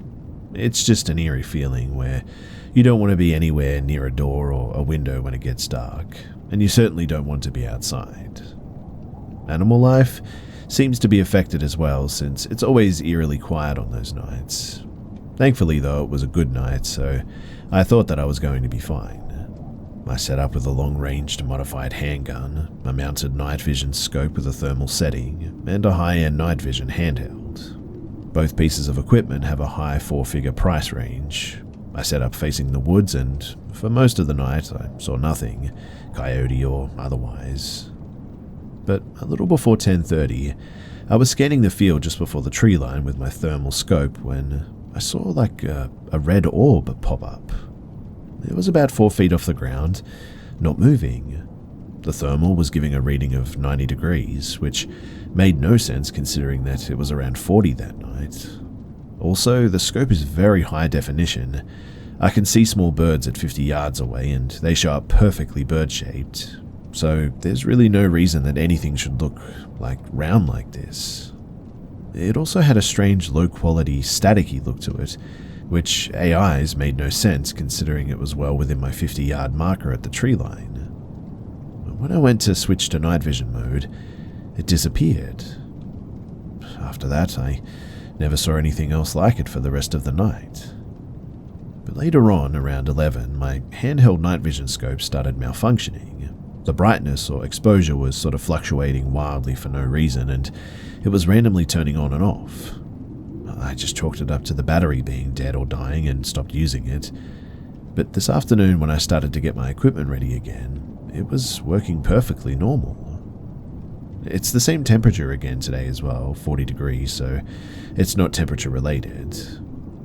But the final weird thing was that at around midnight, right as I was packing up to head inside, after having no luck with my coyote problem as my gun jammed and the animals ran off, I also could have swore that I heard a voice laughing. It sounded echoey, and due to being on a hill and there not being a lot of trees, I really couldn't pinpoint where it was coming from. I thought that it was my neighbor who lives on the other side of the field. I should probably note that the house was not in the direction that I was firing towards, just so no one comes for me about gun safety and all that, but the house was 200 feet behind me and to the left. So, this morning, my neighbor was talking with me about how my hunt went, and I joked with her that she should know considering that she laughed after I missed my shot, but she was really confused. And I said I heard laughing and assumed it was from her house, and she said that nobody in the house was outside or even awake at that time of night. So, I don't know about any of this, but what do you guys think? Forest ghosts messing with my equipment and laughing at me, or just equipment malfunctions? I'm going out again tonight and I'll try to record if anything like that happens again. But lastly, just for the purpose of giving more context, I don't believe that the gear of this sort of caliber would malfunction like this as it did and just be fine the next day. It's really good equipment and there's just no reason for it to behave like that.